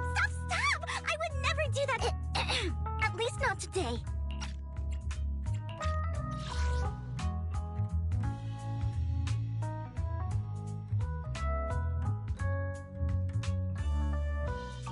As for you, Master Proxies, he hopes you might speak with Miss Yixuan first before you decide the timing of...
I did not expect that such a spiritual entity would exist here. It appears this... A spiritual entity? His name is Howl. And I guess you could say he's a neighbor. No, I was... Even huskies can be really smart.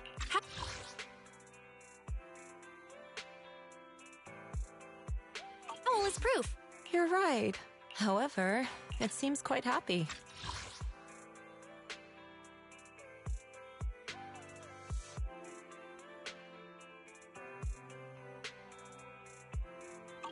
We've strayed a bit off topic.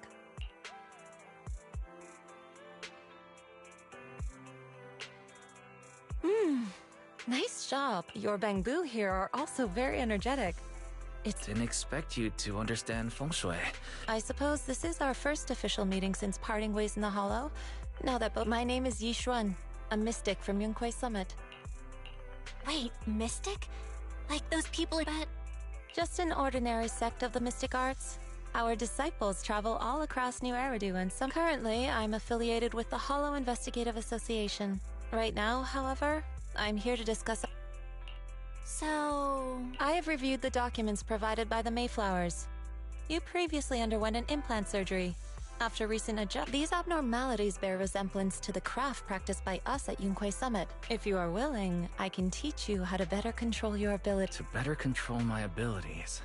It sounds great, but there's no such thing as... That's right. Mayflower will have you join me for some investigations. Looking at my divination results, this will be a complicated and very likely... He's still going over the details, but should have more information.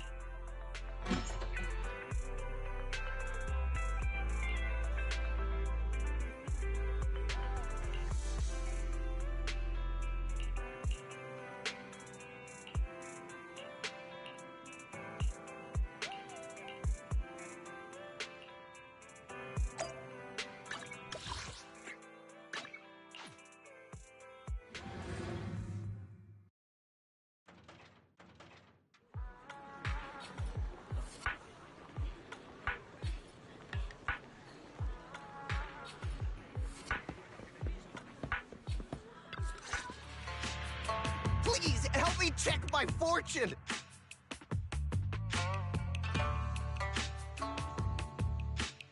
Here's my palm. Look! I've looked... Huh? You barely look... You have good fortune. Next, it's my turn! Hey, wait! Hey, quit cutting in line! So, this is where you were. Who are all these people?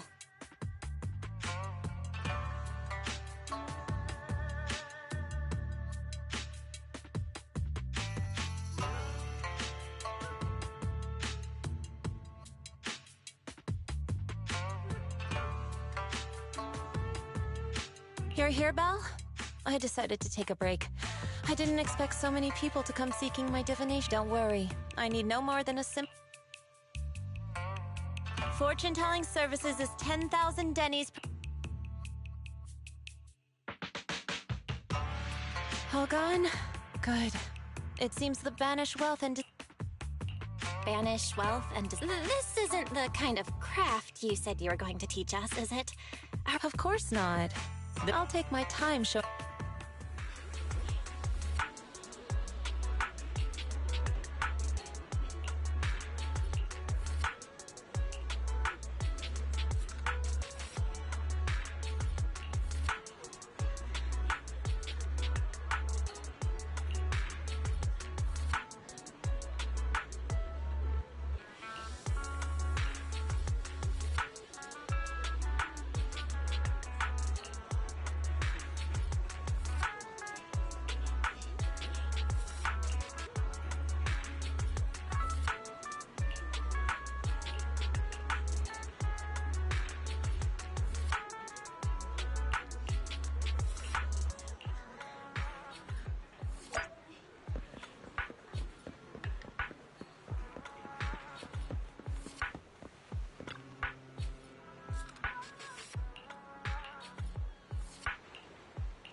Yixuan Shifu. The store is right up ahead. Yes, this is the place. Ah, this... Seems it's closed. Another wasted trip. Not necessarily. 1 second, please.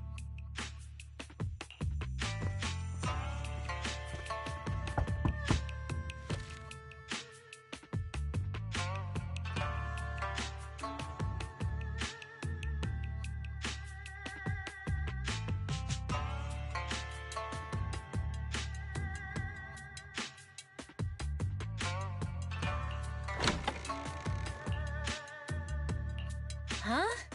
Relax. The boss prefers to do business with people. I'm an old acquaintance and just...